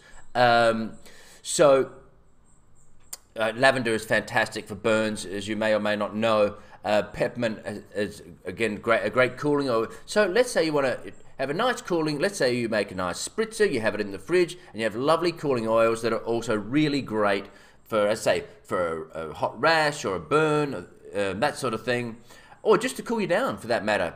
And likewise, let's say you have someone that has rheumatoid arthritis, which is generally worse in cold weather. So beautiful warming oils. You can make a massage blend, make a lovely hand cream with these lovely warming oils, or it's just you have cold hands and feet because it's winter where you are. So these are, I've got these two lists here. So lovely cooling oils that you can use, and also warming oil. So once again, you don't have to try and find out, you know, is this a warming oil, is it cooling oil? And again, as I've said before, you can blend the notes if you want to, or just use one of them. But yeah, so lovely warming oils and beautiful cooling oils that you can just refer to in your notes and make your products like that. Okay, so let's just have a look at what I call the essential oils. All right, with over 300 essential oils, you could go out and buy them all, I guess, but it'd be a rather expensive exercise. So let's not do that. I will give you a great little bundle, what I call a basic kit of essential oils that you can use that have just incredible broad-ranging and wide-ranging benefits. The first one, let's go straight to my land, tea tree. This has been used for centuries by the Aborigines. It's incredible. I grew up, this is from the tree, the Melaleuca tree, which is everywhere. And if you go to Australia, you will see tea tree products in everything from hair care to cleaning products and all sorts of things. And it is good for so many things. Tea tree oil is antiseptic, it's antibiotic, it's antiviral, antifungal. So you can use it for so many different things. They use it for infections, candida, ringworm, and of course fungal infections like athlete's foot, tinea, that sort of thing. It can be used on cuts and grazes. I mean, it's absolutely unbelievable. And again, as I say, in Australia, you will see this everywhere. You can use it to treat as an insect repellent. And now, by the way, we are going to get into all of these, so don't worry. I will teach you how you can use these and how you can make insect repellents, treat stings, and that sort of thing. But I just want to give you a bit of an overview. Of course, tea tree products are in so many homemade cleaning products as well because it kills off mold. It's unbelievable. So as you can see, it treats acne. It is a fantastic treatment for acne. In fact, it's one of the most effective home remedies you can do for acne.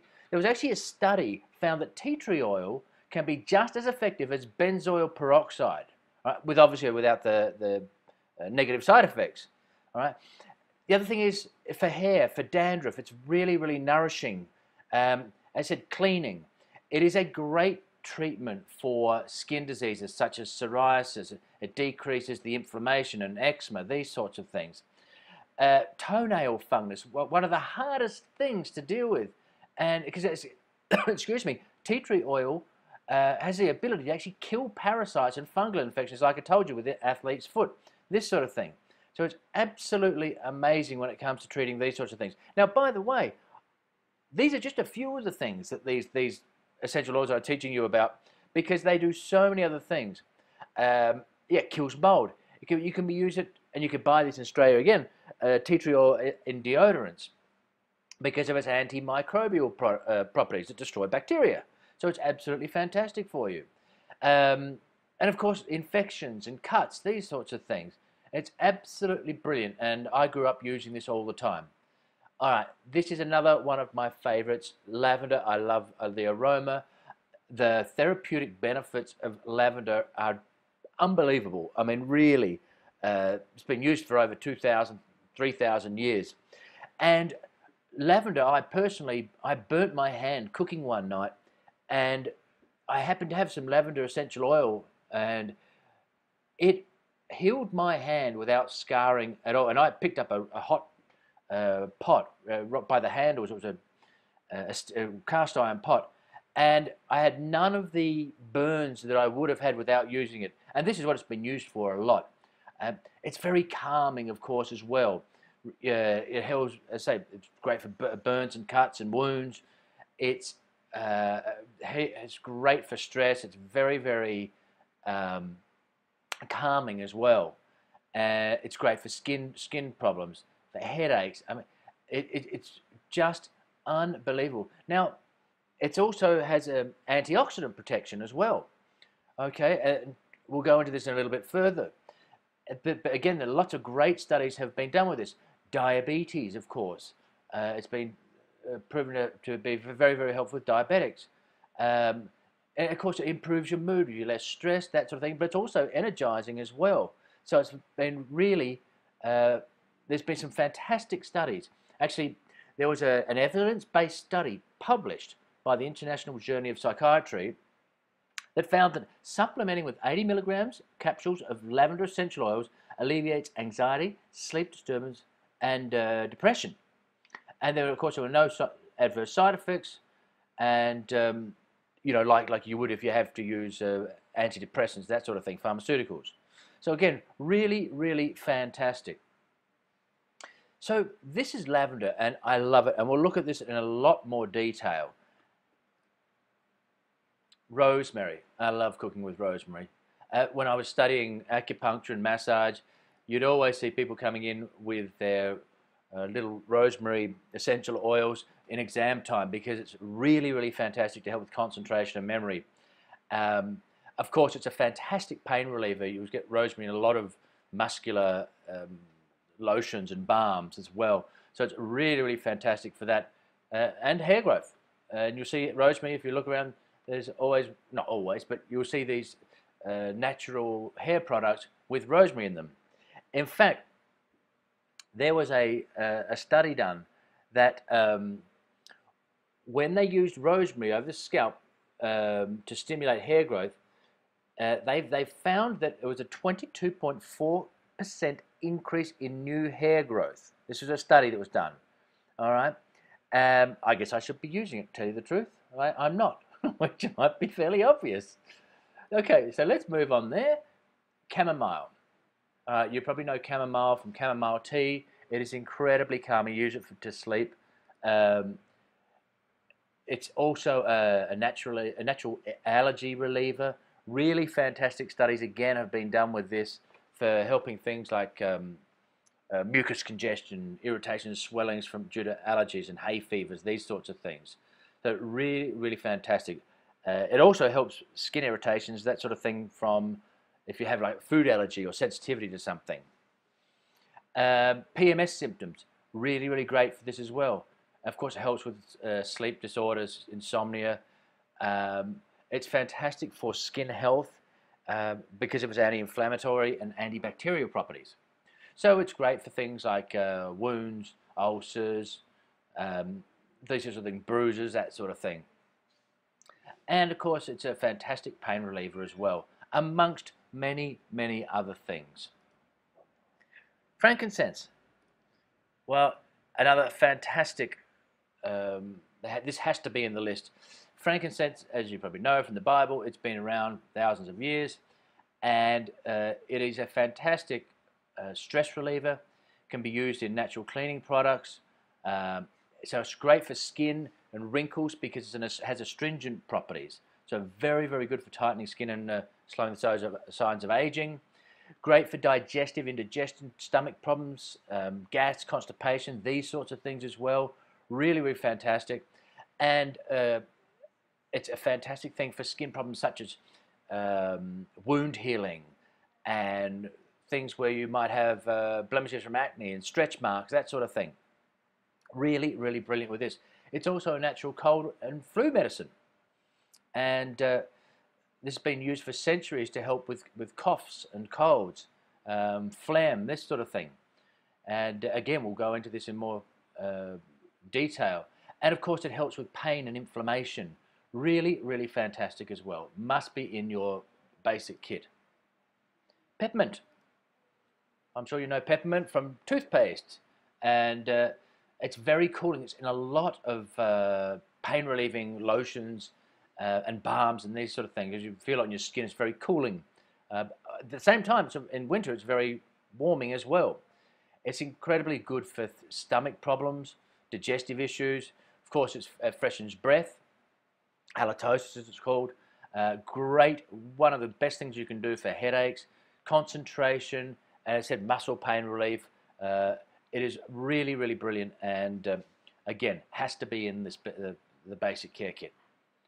Cardamom, I love to cook with cardamom. Absolutely fantastic. The actual cardamom seeds they use for bad breath in India have been using this for centuries. It's fantastic for this. It's also very energizing. It's antibacterial, antifungal. It's been used for digestive problems, stomach and abdominal cramps, Crohn's disease, IBS. As I say, it's antibacterial and antifungal. It's analgesic. It's anti-inflammatory. I mean, this is another one that's absolutely fantastic. It's also very stimulating. So if you're tired, cardamom's very, very stimulating on both your mind and also on your body. Geranium, I love geranium. We've got it in the garden here. Geranium is such a beautiful, sweet smelling oil, and it really will lift your mood, and if you're fatigued, it's fantastic, fantastic oil. It's great for, as I say, because of that, it's great for stress, depression. It balances hormones, relieves stress, relieves depression, it decreases inflammation, and on and go. As I say, it has astringent qualities, so it reduces wrinkles. So it's a very, very good thing for, say, a facial lotion. Great for your muscles too because of astringent qualities as well. So really, really fantastic for that. It's great for healing. So this is a really great oil for cuts and injuries, infections. It's a great deodorant because of its sweet smell. And of course, it's very, very good for nerve pain and has been used and studied a lot with things like I've had shingles. Really brilliant essential oil for this as well. Okay, thyme, another one of my favorite oils. This is a fantastic essential oil. It's been used for thousands of years as well and has enormous benefits. It's antibacterial, it's antifungal, it's great for sore throats, and it's actually, thyme oil is one of the strongest natural antimicrobials. So it's a fantastic method to relieve sore throats. Of course, it's great for lowering blood pressure and all sorts of coughs, bronchitis, and it's actually been used for preventing food poisoning. And thyme's got the ability not only to prevent food contamination, but can actually decontaminate foods that are actually being contaminated. And they've actually done studies and found that the essential oil with thyme can actually decontaminate lettuce inoculated with Shigella, which is an infectious organism that causes diarrhea. And so it actually took that, by using this, just 1% of the oil, actually removed the Shigella down to the point that they could not detect it anymore. So it's a fantastic, not only tastes fantastic, but it's a great thing for that. So keep that in mind as well. Lemon. Now, lemon is very cleansing, because I'm sure you've seen it in all these different products for cleaning products. But it's also very cleansing for the body as well, for lymph drainage. It's energizing. My mother used to, when I played tennis, she'd always put it because it quenches thirst. It's great for skin. It's great as a bug repellent. It has so many. It's an antimicrobial. It has so many great things, lemon, that you can do for yourself, like laundry. If you've got smelly clothes, you can use it to just freshen it. You know, if they get damp and they've been in the washing machine for too long, it's very, very good for that. It's great for cellulite, and I could go on and on. It's just a fantastic essential oil as well. Okay, back to Australia. Eucalyptus radiata. So eucalyptus is fantastic primarily for respiratory tract infections. It's antiseptic, it's an antibiotic, it's antiviral, it's an analgesic essential oil, it's anti-inflammatory, a diuretic, and even has deodorizing properties. Do I need to say any more? Actually, it comes from the Tasmanian blue gum. And it's been used by the Aboriginals for centuries. And so this is really very common. If you go into Australia, you'll see this in products all over the place. It's great for colds and flus. It's stimulating. It's fantastic as a cleaner at home. And sinus, allergies, removing odors, cuts, abrasions, bites, stings. It's a fantastic repellent. It's great for treating wounds. I mean, and the benefits just go on and on and on. So, okay, so let's now get into that. So that is your basic kit, and so let's see how we're going to start to use them. All right, so now that you know all about the essential oils, how to blend them, now we're going to start working on how to do things like bath salts, body washes. I'm going to show you how to make all these sorts of things to pamper yourself. So hold on tight, we're going to get into this, and it's going to be fantastic. You're going to learn to do a whole heap of things with the knowledge you've already got to start making products right now. Now, I just want to quickly talk about double boilers and what they are if you don't know what they are. Because as we go through the course, we're going to make balms, lip glosses, salves, which will use things like beeswax and butters. So you want to put them into a double boiler. Now, a double boiler is simply this. It's a pot that you put water into, and then there's a pot that sits on top of that pot, and that's where you put your product. Let's say it's beeswax, shea butter, whatever you've got. So what it does, it heats it gently, as opposed to putting that beeswax straight into the pot on the bottom, where the flame's going to get it too hot. We want to just melt it slowly. So this is what you do. So now, if you do not have a double boiler, don't worry. It's not a problem, because all you really need, grab yourself a pot. Where are we? There we are. Let me come back here. There we are. So you get a pot, and then any sort of Pyrex dish. I've got just a jug. This will do absolutely fine. You'd put water in there, like, let's say, 1/2 inch to 1 inch. Put the Pyrex dish or whatever you've got into there, and this is what you'd put your beeswax into. So that goes in, water in this, here's up there, beeswax in there, or the butters, or whatever we're doing, and then that will just gently melt that. And so that's your own homemade double boiler. Simple as that. All right, so now we're going to start in this part of the course. We're going to start having to buy other ingredients, things like honey, coconut oil, other different types of oils, so like carrier oils.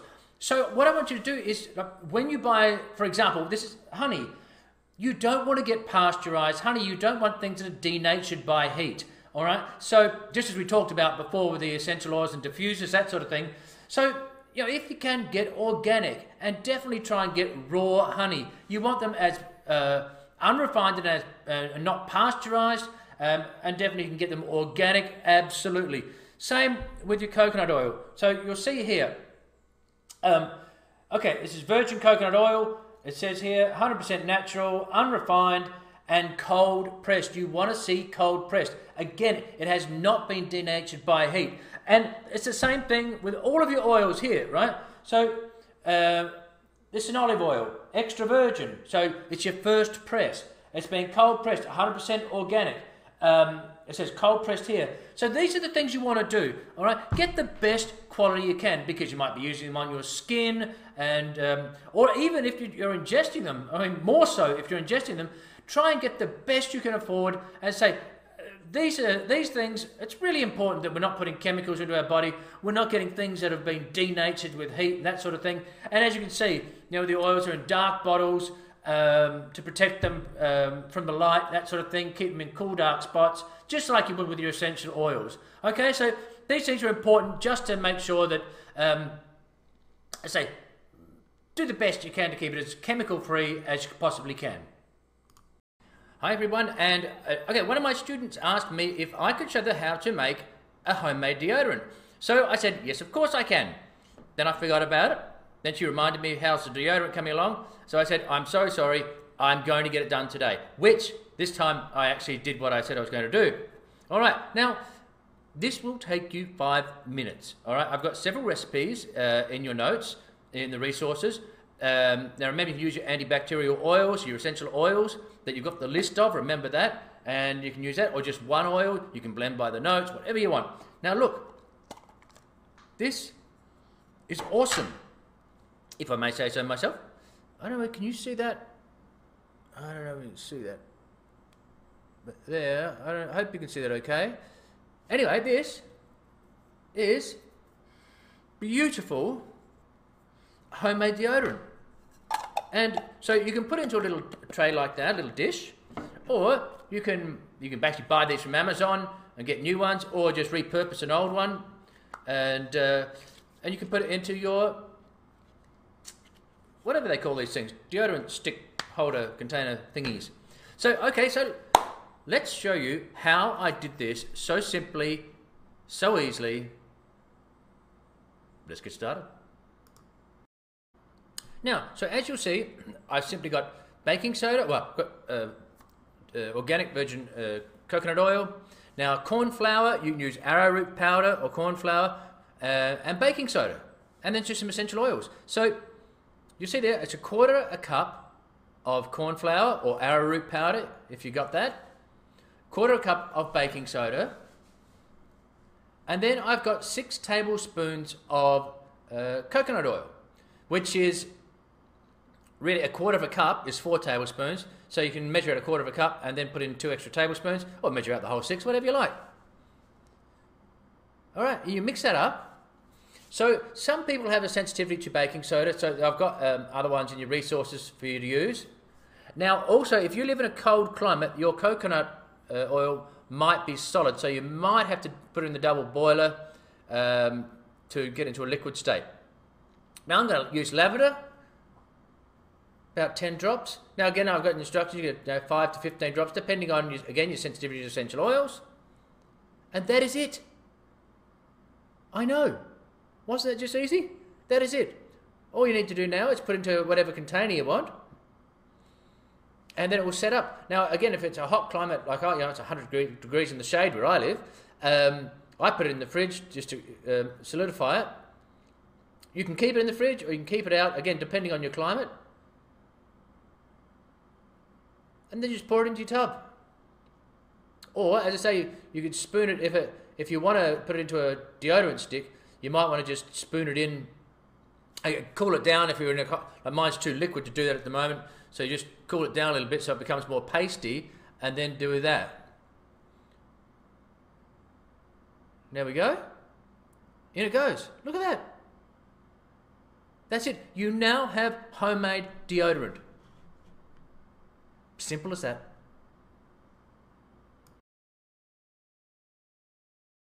Okay, it's time to make some body scrubs. You've got lots of different recipes. Now, body scrubs, they mainly use as a base ingredient. We're going to use brown sugar in this one. So you're going to use a cup of brown sugar, and then 4 tablespoons, which is 1/4 cup, of a carrier oil. I'm using jojoba oil. You can use whatever you like. And then 2 tablespoons of glycerine. So as I said, the 3 major ingredients that they do scrubs with oatmeal, salt, and brown sugar. And then add in some essential oils. So very, very simple. Again, it's all you need to do. Add in a combination of essential oils. Again, whatever you like, maybe a nice citrusy one, whatever you'd like. And then that's all you need to do. You mix it up. And you've got your own all-natural homemade body scrub. And have a look in your resources. There are lots of different ones. Put them in an airtight container. And there you go. Scrub done. So let's do some lavender bath salts. Okay, so you get yourself a cup of Epsom salt, 1/3 of a cup of baking soda, bicarbonate soda, and just stir those dried ingredients around.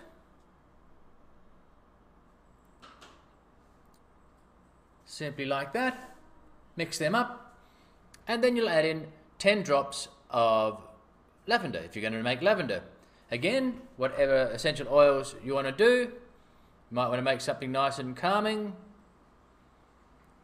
Entirely up to you. And that is it. That is it. Then you get yourself a mason jar, something that you can put them in. And there you go. Look at that. Little beauties. Alright, I'm off to have a bath. Now it's time to make a foot scrub. Now I'm going to use a cup of sea salt. You could use, this is all in your notes, you could use granulated sugar, you could use Epsom salts. Either of these will work fine. So I've got a cup full of sea salt. Now again, I'm going to be using 2 tablespoons of oil to mix with this. Now you could use, I'm going to use 1 tablespoon of coconut oil and 1 of virgin olive oil. Again, you could use jojoba, you could use 2 of coconut, 2 of olive oil, whatever you want, alright? So you're just going to add that to the mix. So it's 2 tablespoons of, basically 2 tablespoons of carrier oil, whatever you like to choose, and to your 1 cup of either sea salt, Epsom salt, or granulated sugar. And then you just mix them all together. And then you put in your essential oils. Now, peppermint's famous, you know, peppermint and lavender. I'm going to use lavender. So 15 drops in total. I'm going to use lavender, tea tree, and peppermint. And then you're just going to use it, mix them all together, and then put them into your little mason jar. And there it is. There's your foot scrub. Look at that, in less than a minute. Wonderful.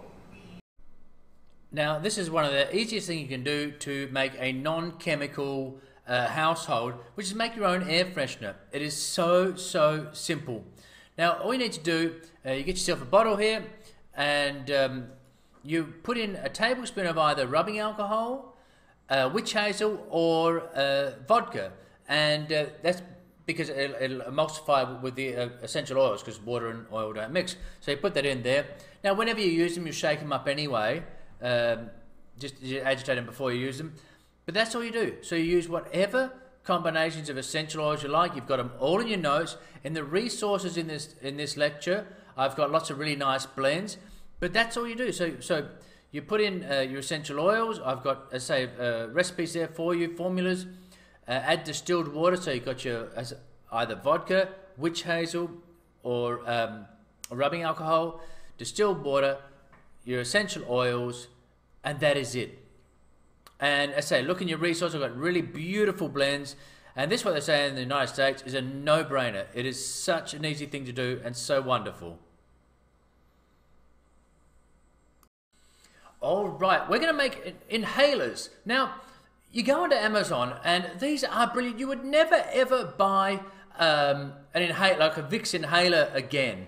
I mean, these are just so easy to do, and they're so brilliant, and there's so many uses that you can use them for. So, okay, look, here you are here, right? So these are blank inhaler tubes, all right? So you buy them, you know, Amazon, eBay, wherever you want to go, and all you do is this. You get them, and you get either one of those little round cotton pads that you sort of put over your eyes for facials, those little cotton pads, the round or the square ones. Or you can just get simply a cotton ball, all right? And then you get a dish, and you put the essential oils. Now, use around about 25 drops of essential oils. So this is where you can go and like go back to, let's say you've got to study for an exam. So you can take your little inhaler with you, you know, with things that increase your concentration and memory, like basil and rosemary and, you know, peppermint and stimulants and that sort of thing. Or you want to be calm, you're going to go on, I don't know, a plane flight. So you want to have calming oil. So you got your chamomile, and you can use it when we did all the blending before. So now you can put your blends, you know, you can do your top, base, middle notes and blend them, or just have one. Just have, let's say you love lavender and you find that really calming. So here's where you just have fun, and cold and flu season, allergy season. So all of these things. So just soak the cotton bud or the little cotton pad, and then you push it in with, maybe you need some tweezers. With the cotton pad I find it better because you can just roll them up, slide them in, and then put the little butt on, and you've got your own little inhalers. They're absolutely brilliant, and you've got so many uses for them. I love them. Okay, we're going to make our own all-natural body wash. So here's what you're going to need for this lecture. You're going to need a quarter cup of water. Now, when you make your products, it's best if you get distilled water. It'll make the products last longer. If you don't, you could just boil the water and let it cool down. So you're going to need some water, or just use normal water if you're going to not make too much of it. All right, so we're going to need that. We're also going to use liquid Castile soap. Now, this is Dr. Bronner's. If you can't get it, you can most definitely get it online. This is an all-natural liquid soap. Fantastic stuff. This one's got lavender in it, but you can get plain, you can get tea tree, that sort of thing. So that's Dr. Bronner's liquid Castile soap. It doesn't have to be Dr. Bronner's, of course. That's just the most famous one. All right. So, and you'll also want to have a carrier oil of your choice. Now, coconut oil would be brilliant. Sweet almond oil. You go back to the carrier oils lecture and use whatever you want. All right. What else are we going to need here? We're going to need some Epsom salts. So, Epsom salt's great to soften your skin, so we're going to need a bit of Epsom salt, so you might need to get some of that. What else are we going to need? You're going to need some measuring cups here, because we're going to measure them. You'll need to get a tablespoon for a tablespoon of, or a teaspoon of Epsom salts. You are going to need some essential oils, a funnel to put it all into, and then you're going to get an 8-ounce bottle. Now, you can use a pump pack, or you can use a squirt bottle. Now, so I went down to the supermarket and bought this horrible strawberry liquid soap. But what I'm going to do is I'm going to have great joy at tipping this down the sink, but then I'll have my 8-ounce bottle, because I couldn't find an 8. Obviously, I'd ideally try and get an 8-ounce bottle that I could use, but there weren't any yet, ones that I could just go and buy. So this, I'll just throw this away. It's all chemical soap, and we're going to make our own all-natural body wash. So let's get started. Okay, so we've got our ingredients here, and we'll start off putting in a teaspoonful of Epsom salts. Now, so you're going to make your own body wash. So when you're in the shower, get yourself your loofah, your sponge or your loofah, and with these body washes here. So as I say, you can get a squirt bottle or a pump pack, like I've got. Just anything really. You can repurpose an old soap bottle. Okay, so you put your Epsom salts in. That's great for you to soften your skin. Now, when you're going to, put in the water, as I said to you before, distilled water, or boil it and cool it down, or just plain water. But if you do use distilled, it will last longer. All right, then a carrier oil. So you put in your carrier oil. As I say, the recipe's in your resources here. Now I'm going to use sweet almond oil. Again, choose one that's good for your skin type if you want to. Coconut oil is awesome. We've been through all this. Castile soap. Put in your Castile soap. Castile soap is wonderful. And then all you need to do now is add your essential oils. Whatever essential oil you like. Lavender would be nice, of course. And depending on how sensitive you are, maybe 15 to 20 drops. And that's it. Now you shake it before you use it. Just mix this up. And that is all there is to it. You've now got your own all-natural, chemical-free body wash. Grab your loofahs. Off to the showers. All right, so today we're going to look at natural repellents. Insect repellents, so the mosquitoes and flies and so on and so forth. So all you need to do is get yourself an 8-ounce bottle. Now fill it half full with either apple cider vinegar or just distilled water. The other half you're going to fill it up with, almost to the top, because you've got to put essential oils in, is witch hazel. Okay, so pretty much half distilled water or apple cider vinegar, whichever you prefer, and then witch hazel up to, let's say 9/10. And then you want to put a half a teaspoonful of glycerin, vegetable glycerin in, And then you're going to put in about 40 drops or so of essential oils. Now, I've got a list of essential oils. The best one is lemon eucalyptus. Now, this is not a blend of lemon and eucalyptus. This is an essential oil in itself. So, lemon eucalyptus is great. If you don't have that, I've given you all these great ones. There's lavender is fantastic, geranium, lemongrass, tea tree oil, other ones that you might have here at home as well. So, of course, citronella, rosemary. So, I've got the list in your resources. You can combine them. You can just use one. Basil is also excellent. So have a look in your resources. So you could put, 15 of, 15 of one and then 15 another and 5 and 5 or whatever you like, or 20 and 20, or just all one. So that's it. So, and then you shake it up and away you go. And you've got your own completely natural insect repellent. So you want to make a hydrating liquid body soap? You've come to the right place. So you get your sponge in your shower and you make your own hydrating soap. Get yourself a pump pack, a squirt bottle, something like that you're going to use in the shower. Okay, I'll just go through this because it takes a few seconds. So you've got the recipe in your notes. What you need to get, Castile soap. A half a cup of Castile soap. Pour that in there, glug, glug, glug, glug, glug, into your bottle. All right, then you've got to use a quarter of a cup of some carrier oil. Now go back to the carrier oil area and see what you might want to use. Coconut oil, I beg your pardon. Avocado, hazelnut, whatever you like. Look at your skin type and that sort of thing, and look at all the notes in the carrier oils with that. So a quarter of a cup of that into there. Raw organic honey, of course, you put a quarter of a cup of that, and then you simply put whatever essential oils. Again, you might want to use essential oils for a certain skin type, or just because you love lavender, that sort of thing. Put that in there, all right? So that's all you have to do. About 20 drops. Swirl it around, shake it before you use it each time, and you've got your own hydrating liquid body soap. Now, I just want to put this lecture together, just a very quick little lecture for people that want to do massage. You go, because I did the dilution rates back before, but let's say, you want to make a massage oil. You go, what did he say? How many drops was that? So I just want to do a little recap for you. So if you want to make your own massage oil, all right, that's 30 mils. You will need between with a carrier oil between 30 to 60 mils, depending on the size of the person, how much oil you use, but around about 30 to 60 mils. And you'll know that once you've done a couple of massages and how much you use. All right, so remember, for a healthy adult, you want to use a 2% dilution rate.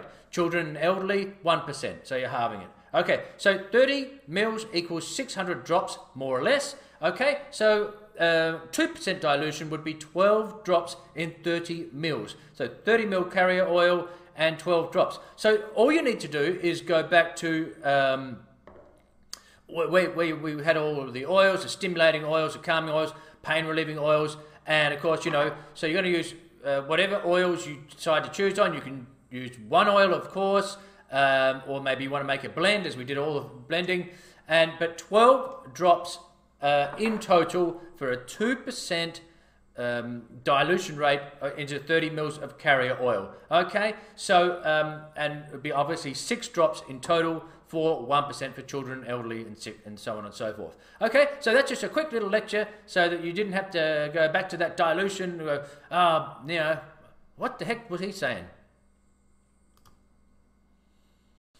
Now, when it comes to doing all natural hair care, shampoo, conditioners, that sort of thing, in your resources, I've got the recipes, of course, but I've also got the essential oils that are good for, say, hair growth or for dandruff and that sort of thing. So when you have a look at if you're going to make these, then you can use the essential oils accordingly. That will also help with, for example, I've got grapefruit is good for oily hair, patchouli is good for dandruff and oily hair. You've got all these different things.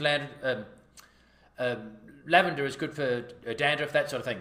Okay, so, all right, the first recipe, you get yourself, your trusty bottle, no problems at all, and then you put in equal parts Castile soap and coconut milk. And you can also add in, so like I've got in the recipe a cup of each. You can make a half a cup of each, just make it, equal parts. You could also add vitamin E oil, which is great for hair. You could use, and scalp, of course, jojoba, which is brilliant. So you could use that. And then, as I say, put in the essential oils that that you like. And that are therapeutic for you, if you need the therapeutic value of them. If you didn't want to do the coconut oil, you could just do Castile soap and equal parts that with water. And again, add the oil and add your essential oils as well. Now, what you can also do is get a spray bottle and use what do you call it? Distilled water. I've lost my track there. Distilled water, and put in some apple cider vinegar for a conditioner. Really, really fantastic for that as well. So there are a couple of things you can have a look through. You could simply, by the way, with the jojoba oil, just simply use that, rub that in, and rinse that out. It's all in there for you. So you can have a look and try out those couple of different recipes for the shampoos, and the apple cider vinegar. I say it's great for spritzing that on for a conditioner as well. Alright, so I'm going to show you it's a famous combination of essential oils called thieves, or sometimes called four thieves oil. So it's a combination of essential oils. Now, let's say that you wanted to just, you could just use this as, it's antibacterial, it's antiviral, it's fantastic. You can put in your household cleaners, in diffusers, especially in flu season, cold and flu season, that sort of thing. It's a beautiful warming scent. So what you can do, you can go out and buy it, of course. It's called thieves oil, or you can make it yourself. And well, here's the thing. There's a backstory to this oil. So back in about 600 years ago, when the plague was ravaging Europe, there were these thieves that would put, because what happens is the spice market had dried up. So you know, these guys went, well, we're going to make some money. So the plague was killing people by the the hundreds and the thousands. And these guys would put on this combination of oils and would then go ransack these houses and literally steal the possessions of the dead, people that had died from the plague. But these guys did not get, as the story goes, did not get the plague because they had this formulation of these essential oils, and that's what's known as the thieves oil. Now, what happened was they got caught stealing, and the king said, hey, look, why aren't you guys dying? I want to know your secret, otherwise I'm going to kill you. So give me the secret. And they gave them the secret to their formula, which is known as thieves oil. So you could make this up and put it in hand soap, like an antibacterial hand soap. You put it, I mean, anywhere really. Diffusers, as I say. The options are limitless, of course. So you could just make this up and just use that on your floors, on your countertops, and your sprays and that sort of thing. So I've got in the resources the amount of drops. They differ slightly, but it's around about the same thing. The five essential oils are clove, lemon, eucalyptus, rosemary, and cinnamon bark. So they're all really potent in their own right, and they're absolutely fabulous. It smells amazing. So, as I say, you could use this for everything that we go through in the course. If you just wanted to use thieves oil, you'd absolutely love it. And so have a look at your resources. And if you want, make that up and then just use that in a 1 to 2% dilution, and for what you want to use. And because it's great for muscle aches and pains, it's as I say, it's great as an antibacterial, antiviral. So take a look in your resources and mix yourself up a little bit of that famous thieves oil. All right, let's have fun. Let's make our own body lotions. Okay, this is going to be great because no more chemicals. So you can have your own natural body lotions. I've got two different recipes for you. Okay, the first one is it's got lavender essential oils. Now, at the further on in this lecture, I'm going to be showing you different essential oils that you can use in regards to different skin types. Whether you've got dry skin, that sort of thing, different essential oil combinations. And also just talk a little bit about different carrier oils for different skin types. But for this is so easy. A cup of shea butter, 1 cup of pure coconut oil, 2 teaspoons of melted beeswax, and your essential oils. This has got lavender in it. It smells beautiful. So yeah, double boiler again. As simple as this. You get a double boiler or a glass dish that you can put into 2 inches of water on the stove. Now we've just got the pan with the water in it. Because you're going to gently, on low heat, melt the shea butter and the beeswax. Then you're going to stir in the coconut oil, let them cool slightly, and add your lavender or if you like, other essential oils. That's how easy it is to make your own body lotion. Now, the next one we're going to look at is slightly more, but again, really easy, okay? You're going to stir together the oil, okay? I'll talk about the carrier oil in a minute. Stir together the oil, the stearic acid, the emulsifying wax, and the glycerine in a double boiler again. Just warm them slowly over low heat until all the wax is melted. And then you're going to remove those from the heat and pour in the vitamin E oil, a teaspoon of vitamin E oil. Now, on a separate pot on the stove, or you can microwave it if you want to just get that water just lukewarm. Then what you do with a whisk, you're going to just slowly pour the water into the oil and just stir it briskly with a whisk until the mixture is all mixed up nicely and you've got a uniform color, yeah? Then, as it's cooling, you stir in your essential oils, which we'll go into, and you can see it's 10 to 20 drops of essential oil, depending again on your skin type, your sensitivity, etc. And then you just put in your grapefruit seed extract, which is your natural preservative, and 10 drops of that. Stir it all through, and then you get your homemade body lotion. You put them into like a dark glass jar, sterilized, of course, and plastic jars, and there you got your own body lotion. Now, what you're going to find is the oil and the water components of the lotion, we're going to separate as it cools. So every 10 minutes or so, what you have to do is just shake the bottle or the jar just to remix them. And then once the lotion is completely cooled, what you'll find, they'll stay mixed, okay? They won't separate. And then you just stir it in a cool, dark place. So let's just get back to this carrier oil, okay?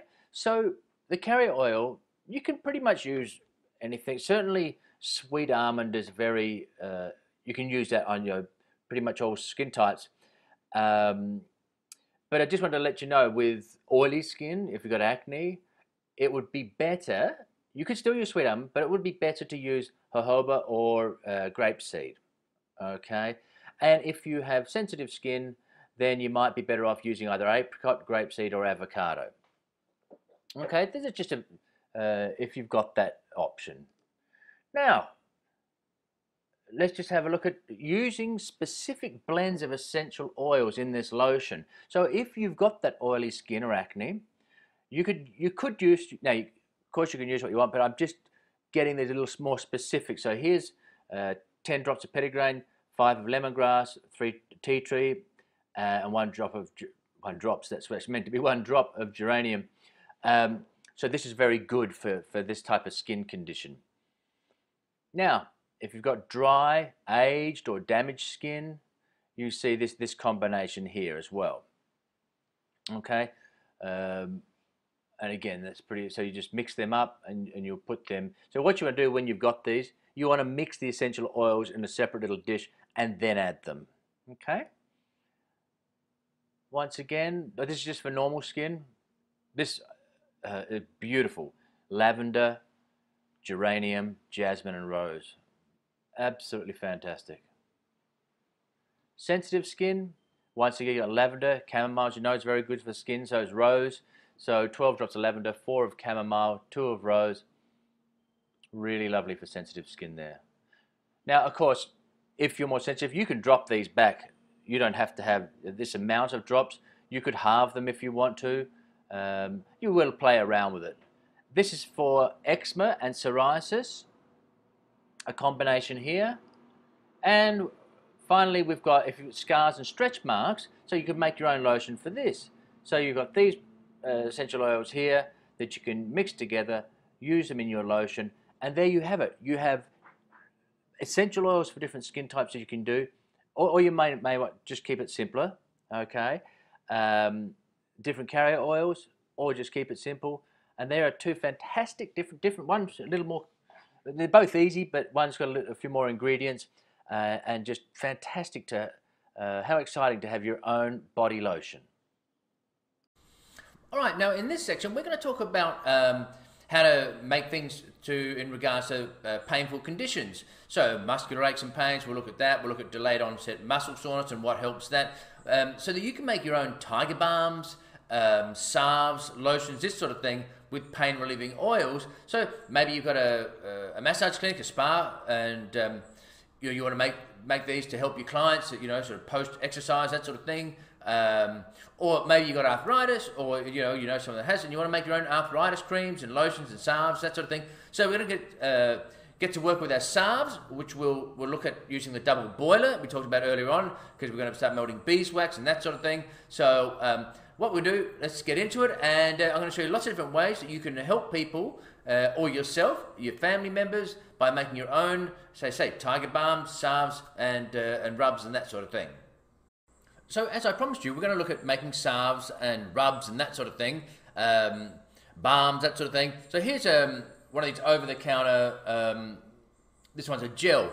But I guess before we start making them, it'd be good to know if actually, these tiger balms and things, what does the research say? Do they actually work? Because, is it just placebo? Now, for those of you who don't know what placebo is what they'll do when they do studies where one will have, let's say, surgery. People will get real surgery, others will get sham surgery, fake surgery, where they don't actually get surgery, and then they weigh them up. So it's what's called a control group. Or someone will have a medication, the other people will just have a sugar pill. And so placebo is thinking it will make you better, all right? So point is a salve or a balm actually doing anything, or is it just placebo? Well, the research shows that these do work, and they're very, very effective. So this is really good news. So you get your tiger balm out, and then there are two really different types of balms and rubs. One's sort of the capsaicin, which is really hot. The ones you put on, like let's say like a tiger balm, which is really, really hot. And the other ones are the cooling type, with your peppermints and your wintergreens and those sorts of things that are cooling. So what happens is this. Let's say you've got a painful knee, and what happens is when you put this on, you put, let's say tiger balm, for example, you put that on, and there are these things called TRP receptors. Now, these receptors tell you if it's hot, or if, let's say you touch a stove that's hot, it tells you that something's hot to take your hand away. So what happens is they get the balms or the salves, then when you rub them on, they will pick up this either cooling effect or heating effect, depending on which balm you're using.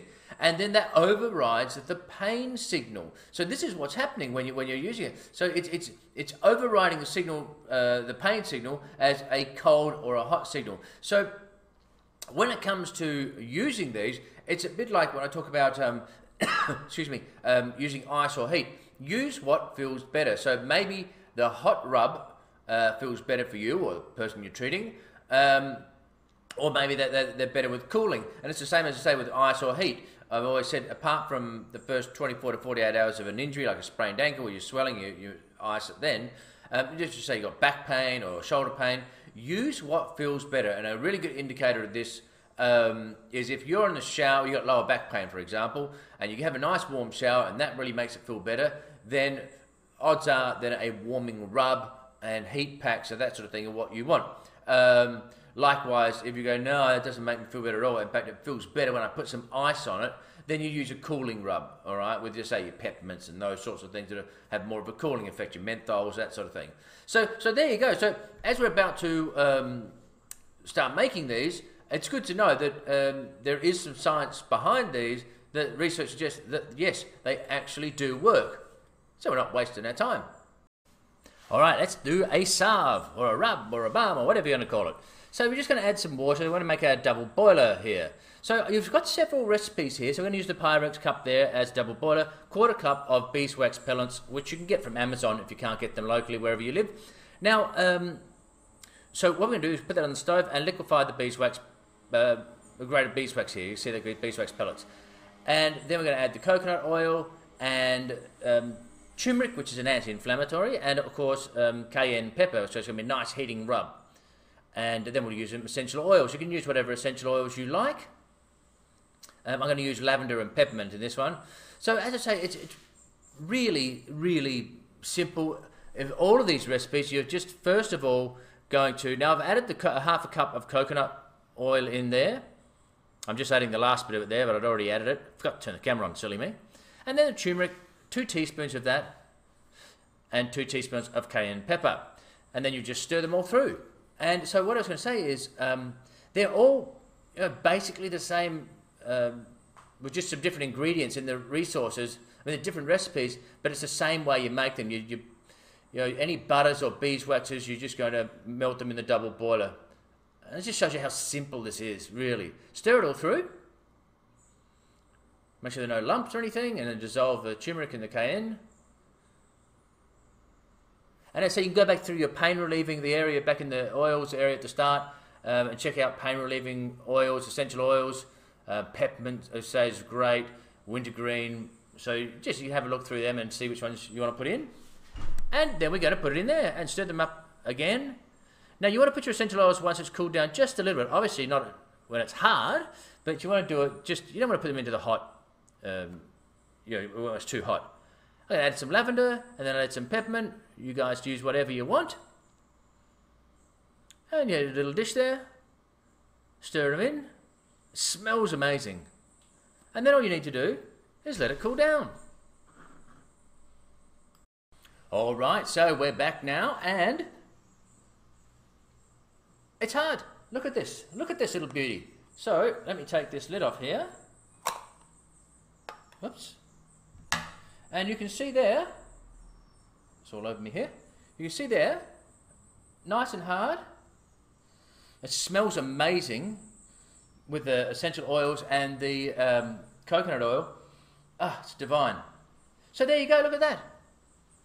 Make your own balms, rubs, away you go, have fun. All right, now I want to talk about DOMS, which is delayed onset muscle soreness, because it's such an important thing for so many people. You know what I'm talking about when you go to the gym or you do unaccustomed activity, and a day or two later you can hardly move. Your muscles are really, really sore. So I want to just go through. There's a lot of myths about this, and I want to talk about what we know that does work. We still don't completely understand it, but there's a certain amount of things that we do know. All right.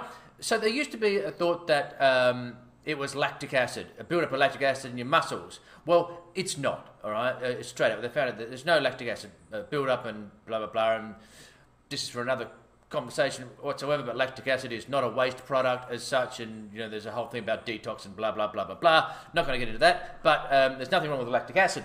But it does not cause that muscle soreness after you've gone for your gym session and whatever. All right. Another thing, we know that each muscle is affected differently. Like the fronts of your shins will, walking down a mountain. Now, okay.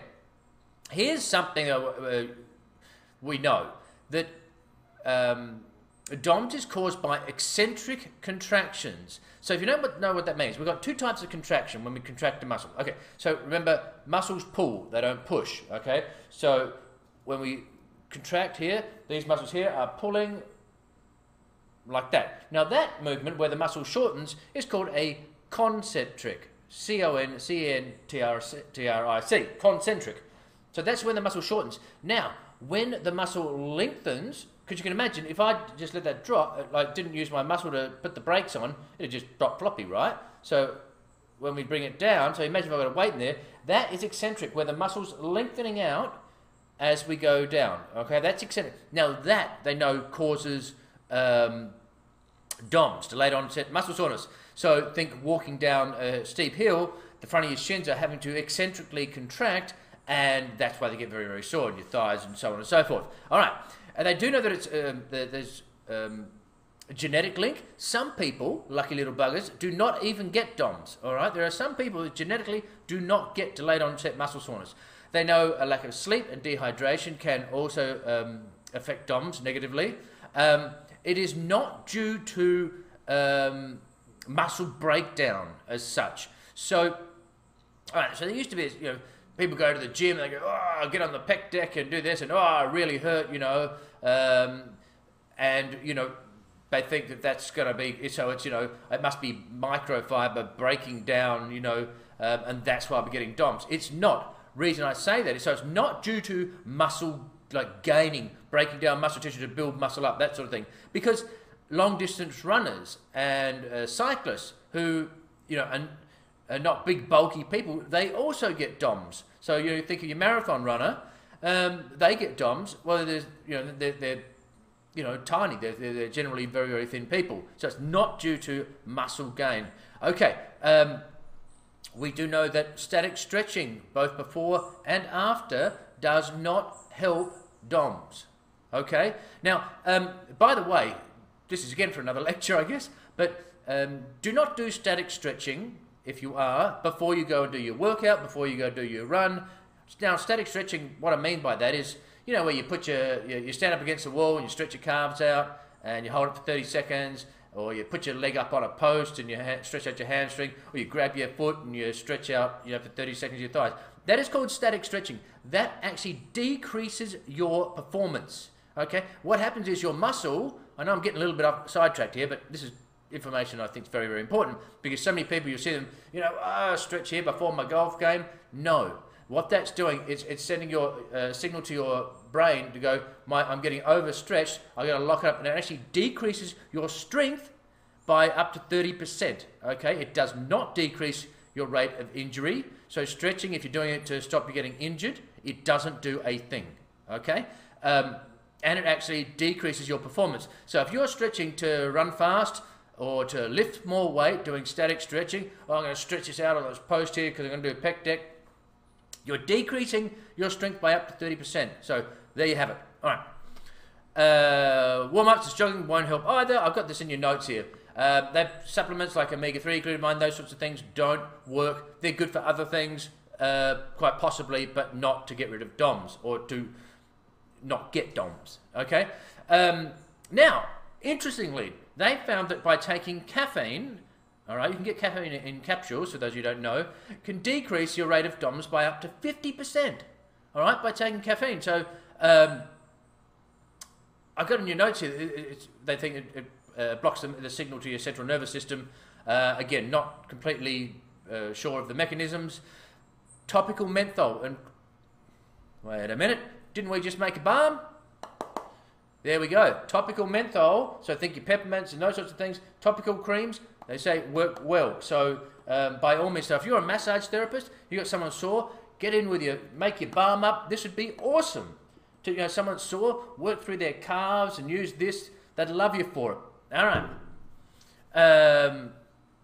And training more often. So rather than just go out and like doing more repetitive. Let's say you do go to the gym 4 times a week as opposed to once a fortnight. That repetition, training more often. So it might be better to do, half an hour every 2 days as opposed to 2 hours once a week or twice a week. You know what I mean? All right. Acupuncture has had an effect, a positive effect. Cherry juice and blueberry juice as well seem to be good for helping DOMS. So that's what we know. So so someone says to you, oh, I'm really sore, so that's going to make, went to the gym and I'm really sore, so that's going to be great for building up my muscles. It's actually got nothing to do with it. All right. So in fact, the person that goes to the gym and does their workout and are not sore are more likely to return to the gym because they're not sore. And of course, their muscles will be working better and better strength, so they'll be able to lift more weights.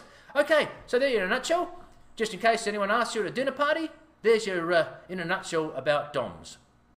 Well, I'm just about to edit my video that I just filmed there that you just saw, and imagine, no one told me, by the way.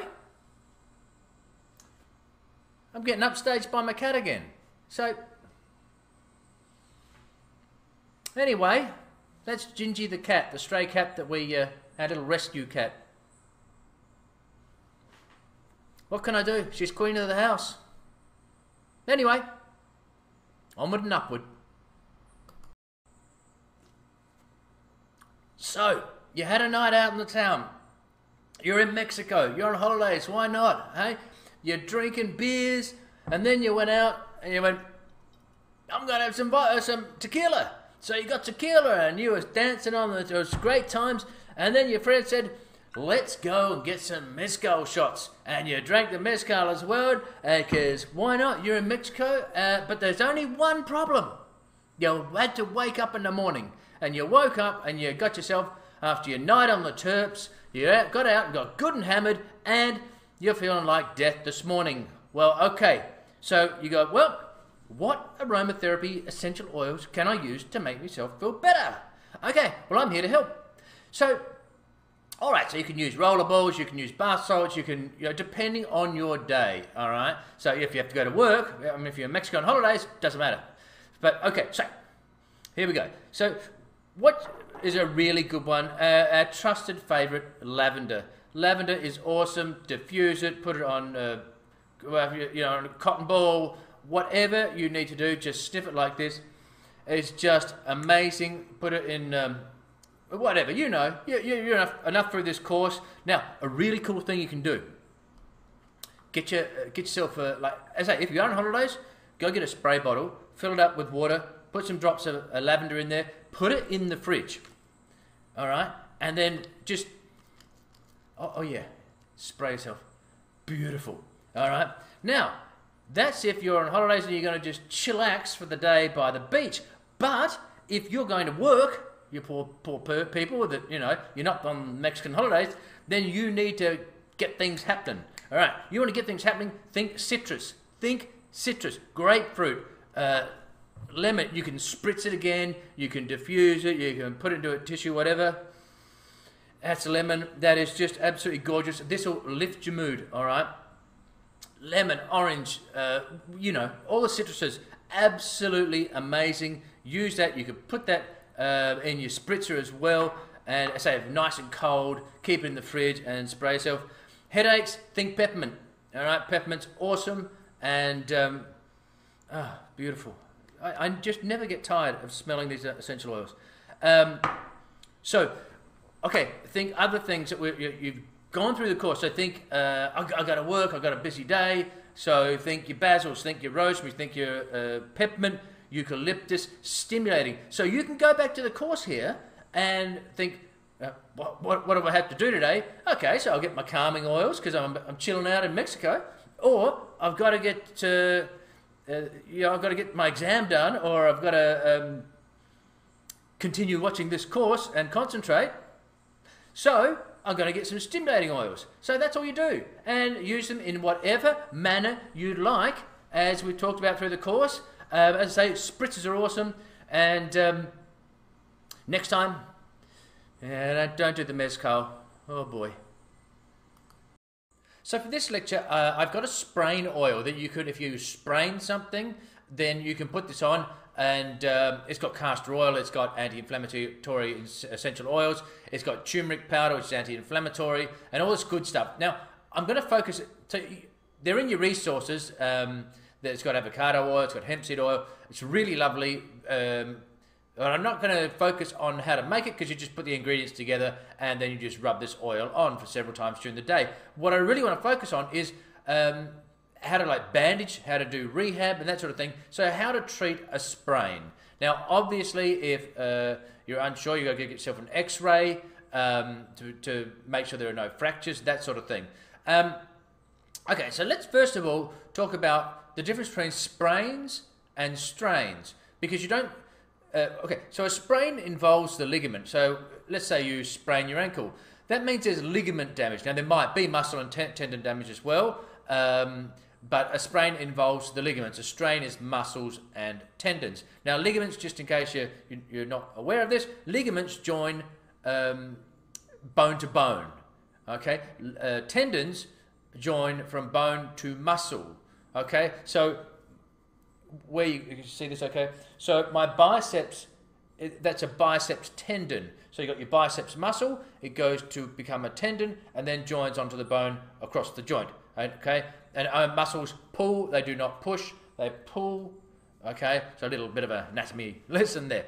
All right, now, so what do you do if you're sprained? So for the first 72 hours, you want to make sure that you're doing the acronym RICE. So rest the area, yes, so you don't damage it. You want to ice the area, so no more than 15 minutes. Make sure you wrap the ice in a towel so you don't get any skin burns. You could also use, if it's your foot, your ankle, you could use a bucket of ice in water, like a slurry, and that works really well as well. So you want to do that several times a day, let's say 3 or 4 times a day, and you do that for no more than 15 minutes at a time. Okay, C is for compression bandage. I'm going to show you how to do a compression bandage on my wrist, so you get an idea. It's very similar to the same way you do it for an ankle, but it's hard for me to get my leg up to show you my ankle. So we'll do the wrist today. So you want to use a compression bandage, and then you want to elevate the area above your heart. So you don't want the fluid coming down into... Oh, by the way, the compression bandage is to decrease the amount of fluid in the joint. So you want to, if it's your wrist, elevate your wrist up here so that the lymph and the fluid will flow down out of the limb. So it's not pooling at the end of your limb. The same with the ankle. You want to get your ankle up above the level of your heart. So your leg, if you can imagine, here's your foot, and it's flowing down there away from the end. So it's not pooling down the ankle and creating more fluid. Okay, and the next step, once after the 72 hours, is you need to get this joint moving. Moving meaning it does not produce pain, number one, and it does not increase your pain. Otherwise, you've got to back this off. So it's a vital step to start moving so they don't stiffen up and to start getting this joint. This is the number one thing. Years ago, they used to think, rest the area. All the studies are showing that the faster you can get this joint moving, pain-free, okay, but that's vital. The faster you can get this moving, then the better the faster and better your recovery rate as we start to align the fibers, the collagen fibers, so on and so forth. Okay, now, so let's get a compression bandage. I want to show you. Oh, and by the way, with the spraying oil, you want to rub that on before you put your compression bandage on and use that several times a day. All right, so I've just taken off a little clip here. Now, I might have to come back a little bit.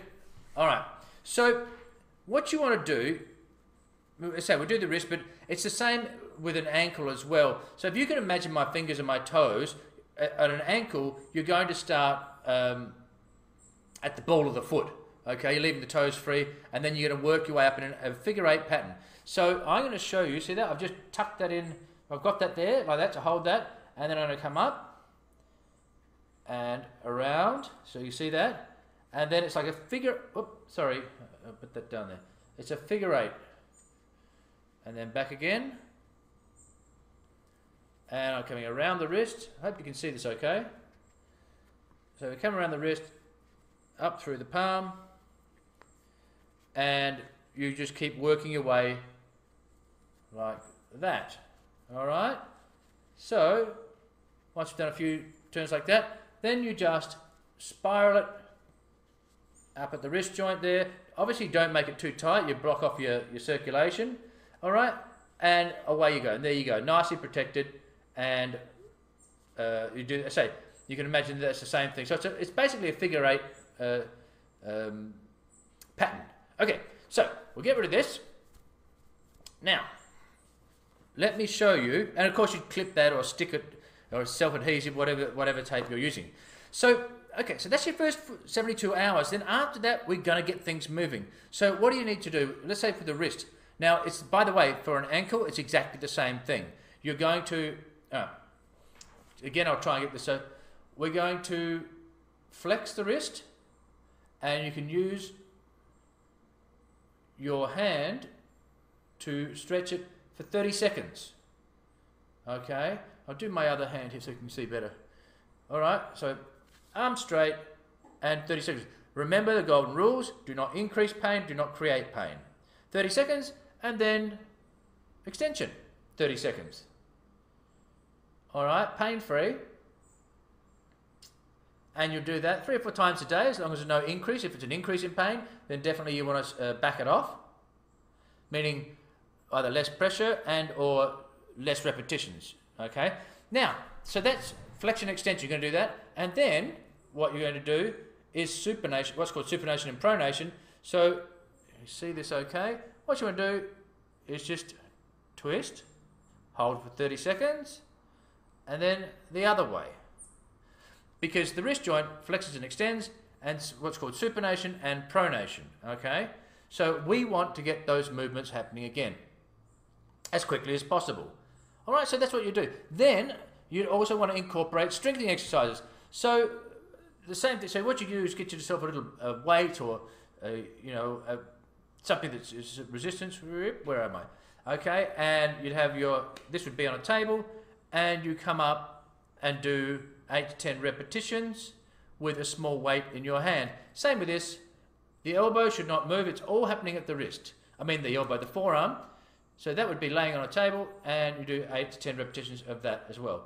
Make sure that it's not that it's pain-free, that it's not painful, and so that's what you're doing when it comes to rehabbing. You want to get things moving as quickly as possible. You want to stretch and strengthen, okay? And as I say, the golden rule is don't increase your pain. If you stir it up, ice it down. Oh, the other things that you want to avoid in the first 72 hours, you don't want to put heat on it. We're icing, we're not going to put heat on it. You do not want to run around and do, if it's an ankle, you want to, take it easy because you've got tissues that are trying to heal, and no alcohol as well. Okay, so these are the sorts of things you want to do and not do. And so I hope that helps you. And that's the way you tape, and that's the way you treat a sprain, and use the sprain oil, and you'll get better a lot quicker. So in order to remove the causes of your lower back pain, we need to find out what are the major causes of lower back failure. Now the first one is fairly rare. It's a large impact.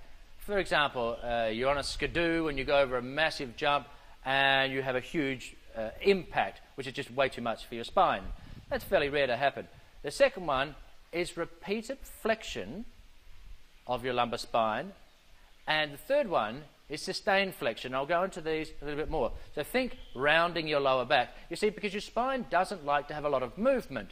And this is what happens when your back goes out. You see, every time you're sort of flexing and rounding your lower back, think of this stick as like your spine. If I keep doing this, or like a copper wire, if I continue to do this, it will weaken, and then finally it will snap. Well, your back doesn't exactly snap, but what happens is it's cumulative trauma of either repeated flexion or sustained flexion. And again, I'll go into this in a little more detail in a second. But just for the moment, think that that's what happens when you go to pick up that pencil or that cake of soap and you're laying flat out in the bed again with muscle relaxants, simply because it was the straw that broke the camel's back, if you like. It was just that last little trauma of cumulative traumas to your lower back, because your spine can only take so much of this bending and flexing, all right? So repeated flexion is, let's say you're bending to pick up things in your garden and you're rounding out this lower back. You've lost that inward curve, the lumbar curve that I have now, and I'm standing up and you're standing up straight. That inward curve is what we call neutral spine. But what happens when you get into trouble is when you start to round out that lower back and lose that curve.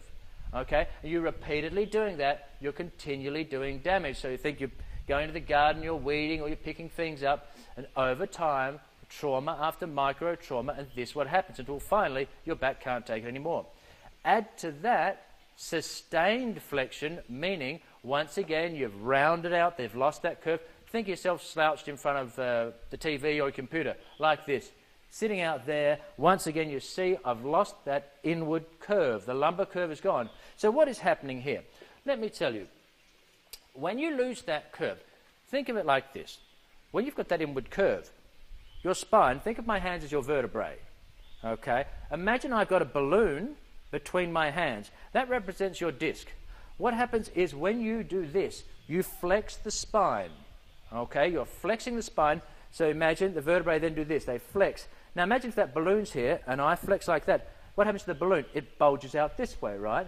Well, that's representative of your disc, and that's pretty much what happens. The inside of the disc then migrates backwards. Do it for a little while, and that's when you'll get that back stiffness, okay? Sitting in bad position or leaning over into the garden, and then you get up and you just sort of bend backwards and be stiff.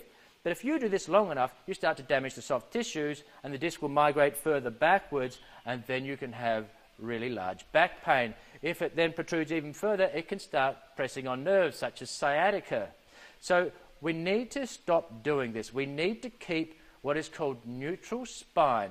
So we're going to have to work on bending techniques, lifting techniques, sitting techniques. No more slouching. You need to feel like you're sitting tall, standing tall, walking tall. If you suffer from headaches, this is something you're really going to want to take with you and take it anywhere, wherever you're going. Okay? It's a fantastic formula. Now remember, peppermint's very good for pain anyway. But of course, you've got your calming factors of your lemon, lavender, I beg your pardon, your chamomile.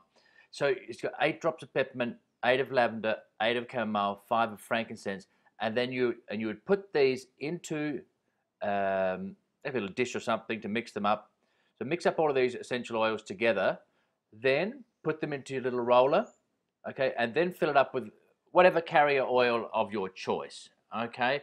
And so this you just roll onto your temples, back of the neck. It's absolutely fantastic and works really, really well. So I want to make an air freshener, and this is what they call in the United States a no-brainer. In my book, this is a no-brainer because, you know, you get buy those aerosol sprays, these fragrances with their chemical, chemical fragrance, and they're horrendous. And you know, they smell nothing like the rose or the lavender or whatever the heck they're supposed to smell like.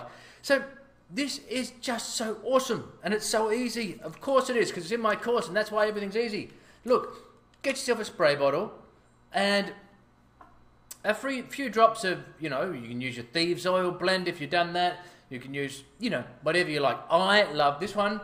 This one's got a citrus blend. I've got some lemon and some orange in this, and I think some grapefruit as well. About 15 drops, okay?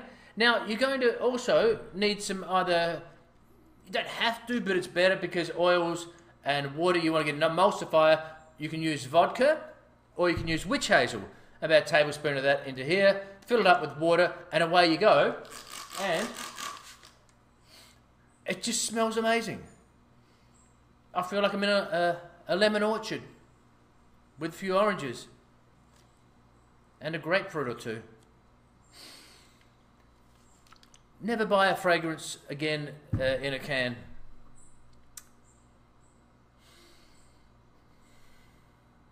It's just delightful. All right, let's make our own powdered laundry soap. Okay, so you prefer powdered soap over liquid. So you get yourself 1 5-ounce bar of Castile soap. This is a Dr. Bronner's Castile soap. And you use the smallest grater. Now you can use a food presser on grate, and you want it as fine as possible. And you see that coming up there? So that's how you want it. So you can use it, hand use it doing a grater, or put it in your food processor if you have one, and grate away. All right, so this is what you end up with. Okay. Now, obviously, you can double up the measurements and that sort of thing. So then you want to put in a cup of baking soda. Remember, baking soda is great not only for smells, but it's also very good to soften your clothes as well. So a cup of baking soda. And then we're going to use 2 cups of borax. There's one. And there's a second one. And then the super washing soda. So the Arm & Hammer super washing soda. You're going to use 2 cups of that as well. And that, ladies and gentlemen, is it. I know. How easy was that? You never need to buy powdered laundry detergent again. And this works brilliantly. I use this on my clothes. Oh, now, by the way, I do not use essential oils. I'll just grab myself a spoon here. I don't use essential oils in this. Like with the liquid laundry detergent, I don't use it because it just washes out in the rinse cycle. So save your essential oils. They'll come out smelling. So yeah, there you are. Don't bother. So it'll come out. It goes out in the rinse cycle. Okay. So there you go. Look. There you are. All you need to do is put it into some sort of jar, what have you, and that's it. Never need to buy it again. And your clothes will smell wonderful. They'll just smell clean. There won't be some chemical fragrance on them. And it works brilliantly. So if you prefer powder, there you go. Now I'm going to show you how to make your foaming soap dispenser. And it literally is child's play. Hence, I got my child, Liam, to make it for us. So I want to show you just how simple this is. So, now I've got a little container here, and so I'm just filling that up, you know, like 4/5 full of it, and you know, it's been boiled water and cooled down, or distilled water, which is better. And so you fill it up pretty much. You want to put that in, and then you put your Castile soap in afterwards. So you put a tablespoon of Castile soap. Now, if you've got a bigger soap container, then you might want to put 2 tablespoons in, but just play with it. There's no, no problem. Just see how it is. So this is 1 tablespoon of castile soap. You add it afterwards, otherwise you can get too many bubbles as you put the water in. All right, so that's it. Now this has already got tea tree in this castile. I could have just left it like that, but I'm going to put, well, Liam's going to put in 5 drops. Maybe that's 7 drops, whatever, of lavender. Lavender and tea tree, great. Papa's getting the bottle out of the way for so we can see the foaming soap dispenser. So you can see that's how easy it was. And look. Oh, bad photography here, that's my fault. But there you go, look at that. It's already working. That is how simple it is. And then no more chemicals, all natural, beautiful, and smells amazing. All right, so let's just show you that again. It was so quick to make your own foaming. You'd never buy it again. You'd be absolutely nuts. You can see the bottle I used. Now what I did, I couldn't get a foaming dispenser for filming, so I just went and bought one that already, one of these, was a Kleenex or something, a foam dispenser. I tipped it all out, I washed it out, and made my own. And now you could, of course, put in some moisturizing oils. You could put vitamin E oil, a few drops of that, another sort of carrier oil, an almond oil, if you want that sort of thing. By all means, you can do that. Again, I just wanted to keep it super simple. But yeah, if you had dry skin or hard water, you might want to do that. You don't have to put in the essential oils. Again, as we go through the course, you'll learn what you want to do, that sort of thing. But you can see this is so simple. And as I say, if you don't have a foam dispenser, go buy one from the supermarket and ditch what's in it. Well, whatever. Use it up if you want to. I just ditched it. And that was it. And look at that. It's instantly working, beautiful, natural, homemade. It costs you nothing, virtually. All right, so today we're going to ditch the pledge as such, and we're going to make a natural alternative. Now this is a wood, not only a wood cleaner, but also it will polish it as well. So, okay, so you grab yourself a bottle and you put in a cup of water. And pledge is so expensive as well, so it's going to be great to get rid of this out of the cupboard. A cup of water and 1/4 cup of white vinegar. So as I say, this cleans, but it also polishes. And of course, smells amazing with the essential oils. So, okay, so 1/4 cup of vinegar to your cup of water. And then we're going to add 2 tablespoons of oil. Now, you could use fractionated coconut oil. You could use, now I'm using olive oil. But any sort of oil, you could even use almond oil. But I've just got olive oil close handy, so I'm going to use that. So 2 tablespoons of olive oil. And then you put about anywhere between 5 to 10 drops of essential oil. Now you might want to put in cedarwood, you might want to put in any sort of citrus, oils, whatever you like. This is really up to you. Now I've got a blend that's got cinnamon bark and clove and orange, which is beautiful. So I'm putting in about 5 or 6 drops of that in there. So just dropping essential oils in there. Now, of course, when you use this product, because you've got oils and waters, you want to shake it up. I mean, you really want to shake up, apart from the ones that are just vinegar, because it's just vinegar. But any of these that are combined, you want to shake them up before you use them. All right, so there it is. That's it. That is it. All right, now you just put the lid on. You just shake it around a bit. You put the lid on. You put the lid on. How to hell with it. All right, moving along. Let's go find some wood.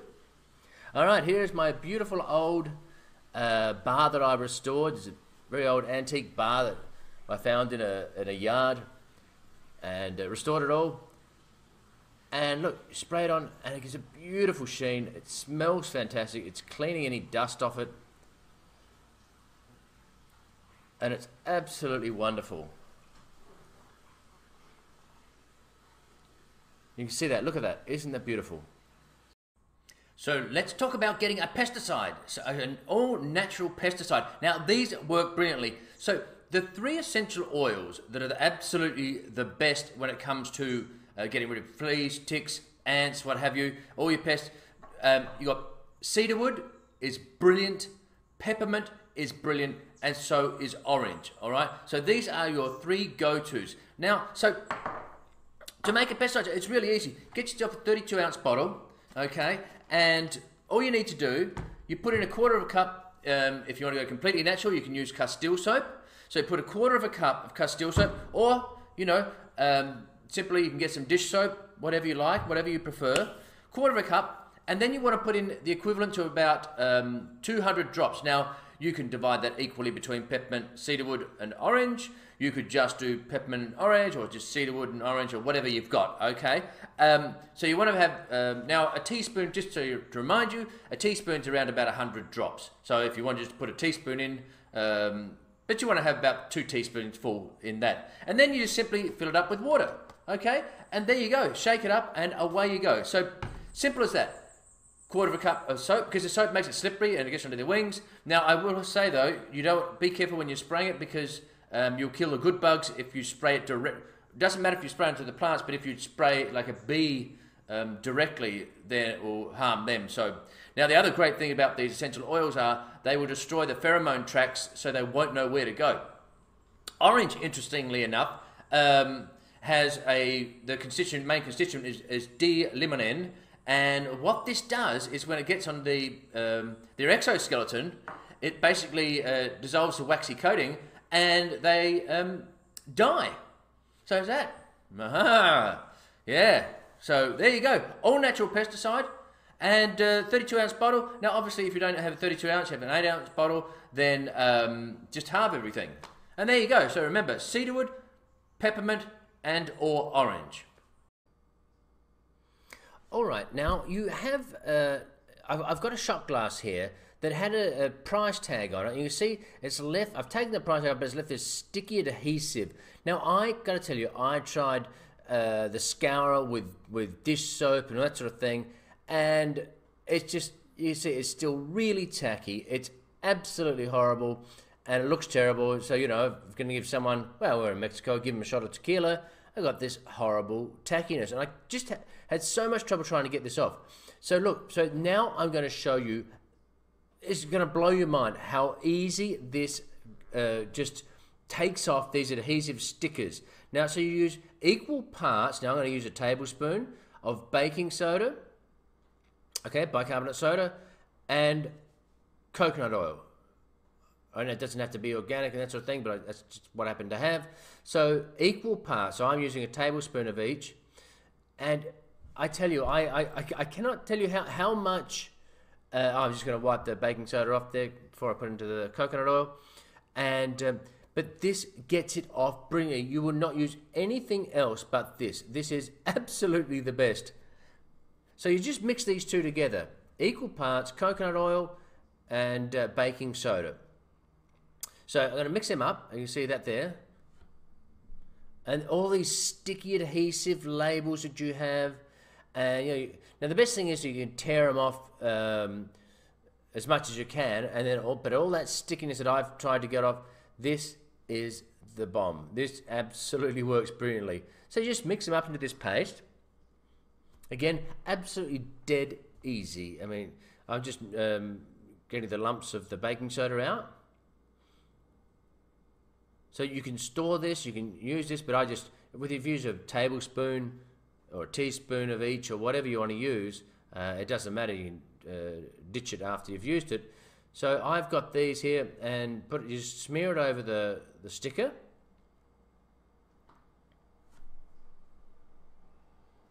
You see that, you just smear it over there, and then I leave it for, you know, about 10 minutes. So just set it down, leave it for about 10 minutes. And believe me, you come back, as you're about to see, and all you need to do is wipe it off with a soft cloth. No hard scouring. Look, here you go. 10 minutes later. And look, soft microfiber. And look. There it goes. Now, I tried to get this off for weeks and weeks with dish soap and a scourer. And it was just, I say weeks and weeks, I wasn't doing it constantly for weeks and weeks, but you know, every time I washed the shot glasses, I would, you know, give it a scrub, and look, it's gone. It's gone. Dish soap did nothing. Now, I was telling my mate how wonderful this goo remover is, this adhesive remover. So he said to me quite confidently, well, big deal. Just use, you know, an acid like a lime or a lemon. You see how tacky that is, look. So he said, just use a lime and it'll get rid of it. I went, all right, I'll give that a go. So you rub your lime over and we'll see how this works. He quite confidently said, anything acidic, we'll get rid of this, no problems at all. So I did that, and once again, left it for 10 minutes.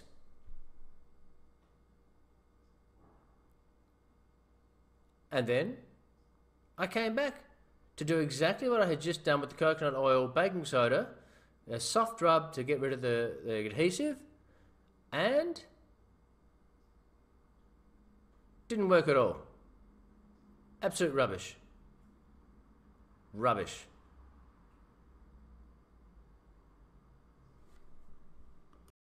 Alright guys, now I'm going to teach you a couple little secrets here. How to clean your windows, your mirrors, your stainless steel, and keep them absolutely beautiful. Now, here's what you do. Now you can put some essential oils in. I like peppermint, half distilled white vinegar, half distilled water, and put in about 20 drops or whatever you like. You know, there's no hard and fast rules. If you like it to smell better, more of essential oils, put your essential oils in. This is, you know, and there you go.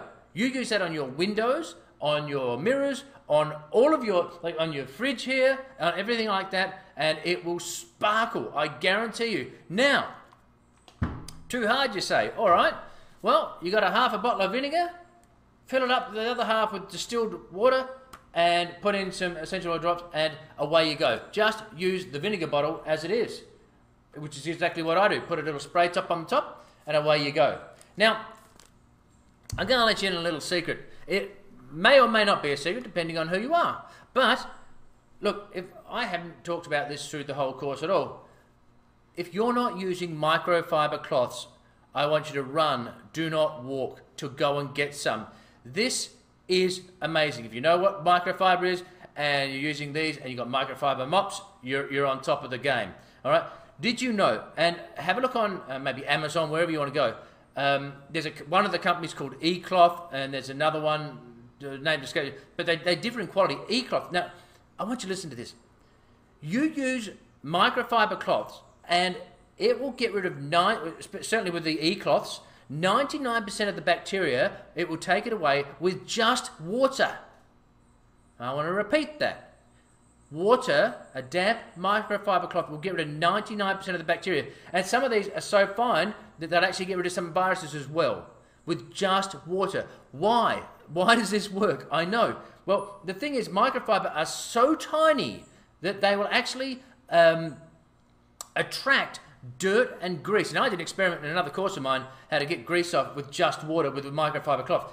Works amazingly. Right? So we're talking about getting rid of grease with just water. And what it does is this. Microfiber will actually, it attracts it, just like a gecko with, of course, you know, Van der Waals forces, which is why a gecko can crawl up a wall, because of Van der Waals law, I guess. The guy Van der Waal, I think in 18th century, someone. Anyway, it doesn't matter. He worked out that the way geckos can go up and down a wall is because they've got so many tiny little hairs on them that it actually attracts. It's a force of attraction. It attracts, and so they stick like that. It's not like they have little suction cups. Anyway, back to microfiber. So microfiber is the same thing. It attracts the dust and the dirt and everything like that, and it just draws it off. So that's how you can get grease off with just microfiber itself. So I've in fact taken to, look, I don't know whether you can see this, but this is pretty grotty and grimy, my phone here, and I don't even spray it on, nor do I do it with my Mac here, with my screen. I just use microfiber, and because it takes away grease and grime and, you know, everything else, that in itself, you can't see that, I don't think, but it just, try it yourself. Get yourself some microfiber and then get out and use it. And so, okay, so to go back, whenever you're cleaning your windows, whenever you're cleaning your fridges, your stainless steel and that sort of thing, so we got our, you know, vinegar, use microfiber. Do not use cotton rags. You know, you are so far behind the technological curve. These are amazing. And same with mops. Use microfiber mops, and it will save you time, it will save you money, it will save you effort, it will save you on product that you need to clean with, because as I say, they're like micro vacuums getting rid of the dirt, the grease, the grime and that sort of thing. They're absolutely amazing. Remember this, if you don't have them, buy them on a really good brand. I don't get anything from this, but I know one of the top brands is E-Cloth. You can get them on Amazon. Get them and you will find that it will just make your cleaning so much easier. So I'm going to show you how to do, or at least teach you about how to make your own antifungal salve. So think athlete's foot and this sort of thing, tinea. So remember back when we did, here we are. Remember this, how we did the pain relieving salve there? Well, it's the same thing. You know, when we're making salves, whether we're making balms, whether we're making lip glosses, we're going to use a trusty double boiler, or in this case, a makeshift double boiler. And so, you know, you've done one salve, you've done them all. It's all just different ingredients. So I thought, well, you know, I don't have to show you how to melt beeswax pellets again. But you know how it is. You put water into this, and then you put the beeswax pellets in there, and you put it into the water, which is about, you know, centimetre to an inch thick. And you melt the beeswax, or whether it's a shea of butter, or whatever the harder components of your recipe are. You want to liquefy them, and that's why you put them into the double boiler, right? Okay, so in this recipe, I've got it in your resources. You're going to melt the beeswax, and then you'll add your almond oil. We've got extra virgin olive oil. We've got shea butter, and you're going to put them in, and then just like before, then you put them into a dish, a little glass mason jar, whatever you've got, and add your essential oils before it hardens. Of course, that's why we're liquefying it, so then it will harden to that nice sort of waxy consistency. All right, so I've also put in the best antifungal essential oils to help you out, to see which ones you've got in your cupboard, and that, you know, and so on and so forth. In this recipe, this is a great combination. I'm using tea tree oil and lavender, which are great antifungals. So you use what you've got here. I've got it in the list here. There's peppermint, eucalyptus, frankincense. So yeah, use what you've got. Probably the most well-known antifungal is tea tree oil. So if you, and it's not expensive. So you know, if you're going to make this, for the few dollars that it costs you to get some tea tree oil, I think you're way better off doing that. So there you go. So get your double boilers out, get your stove going, and make your own antifungal salve. All right. So I remember as a child having Vicks Vapor Rub rubbed on my tummy and on my chest and on my back as a child, and you know, in cold and flu season, and tucked into bed. Well, I'm going to show you how to make your own version. Now, I will say that this is an adult version. You know, some of the essential oils are not really suitable for kids, so just use this for adults. It's better to err on the side of caution. Now, we are using in this coconut oil, olive oil, got here. Alrighty, and we're going to use the beeswax pellets once again. So what does that mean, ladies and gentlemen? Beeswax means bring out the double boiler. Now, so it's as simple as this. You get a quarter cup of olive oil, quarter cup of coconut oil, and a quarter cup of beeswax. Put them into your double boiler and liquefy them like we always do when it's time to do rubs and salves. And then you add simply you add your essential oils to it. You know, you let, just like always, let it cool down a little bit. Add in 15 drops of rosemary, 15 drops of peppermint, and 15 drops of eucalyptus. Put them into your glass mason jar or your little dish or whatever you've got, and that was it. Your own homemade, all-natural vapor rub. All right, they're in your resources, of course. So get the double boiler. Well, you've probably got the double boiler out. So now that you've done your balms and your rubs, now it's time for a homemade vapor rub. So you can have fun now making your own lip balms. Now, I've got a recipe there for you in your resources.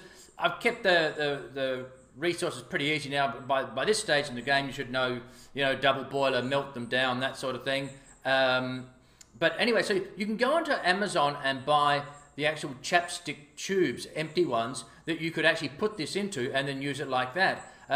Otherwise, I've got a little lip balm one here that I could wash it out and I'll repurpose it, and you can put them into that and then have that as well. Or just find yourself a little dish with a lid on it. Okay, so same old thing, get your double boiler, away you go. And now I've got, what have I got, lavender in here. Now you could use, if you don't like lavender, and use, other essential oils that you'd like, by all means go for it.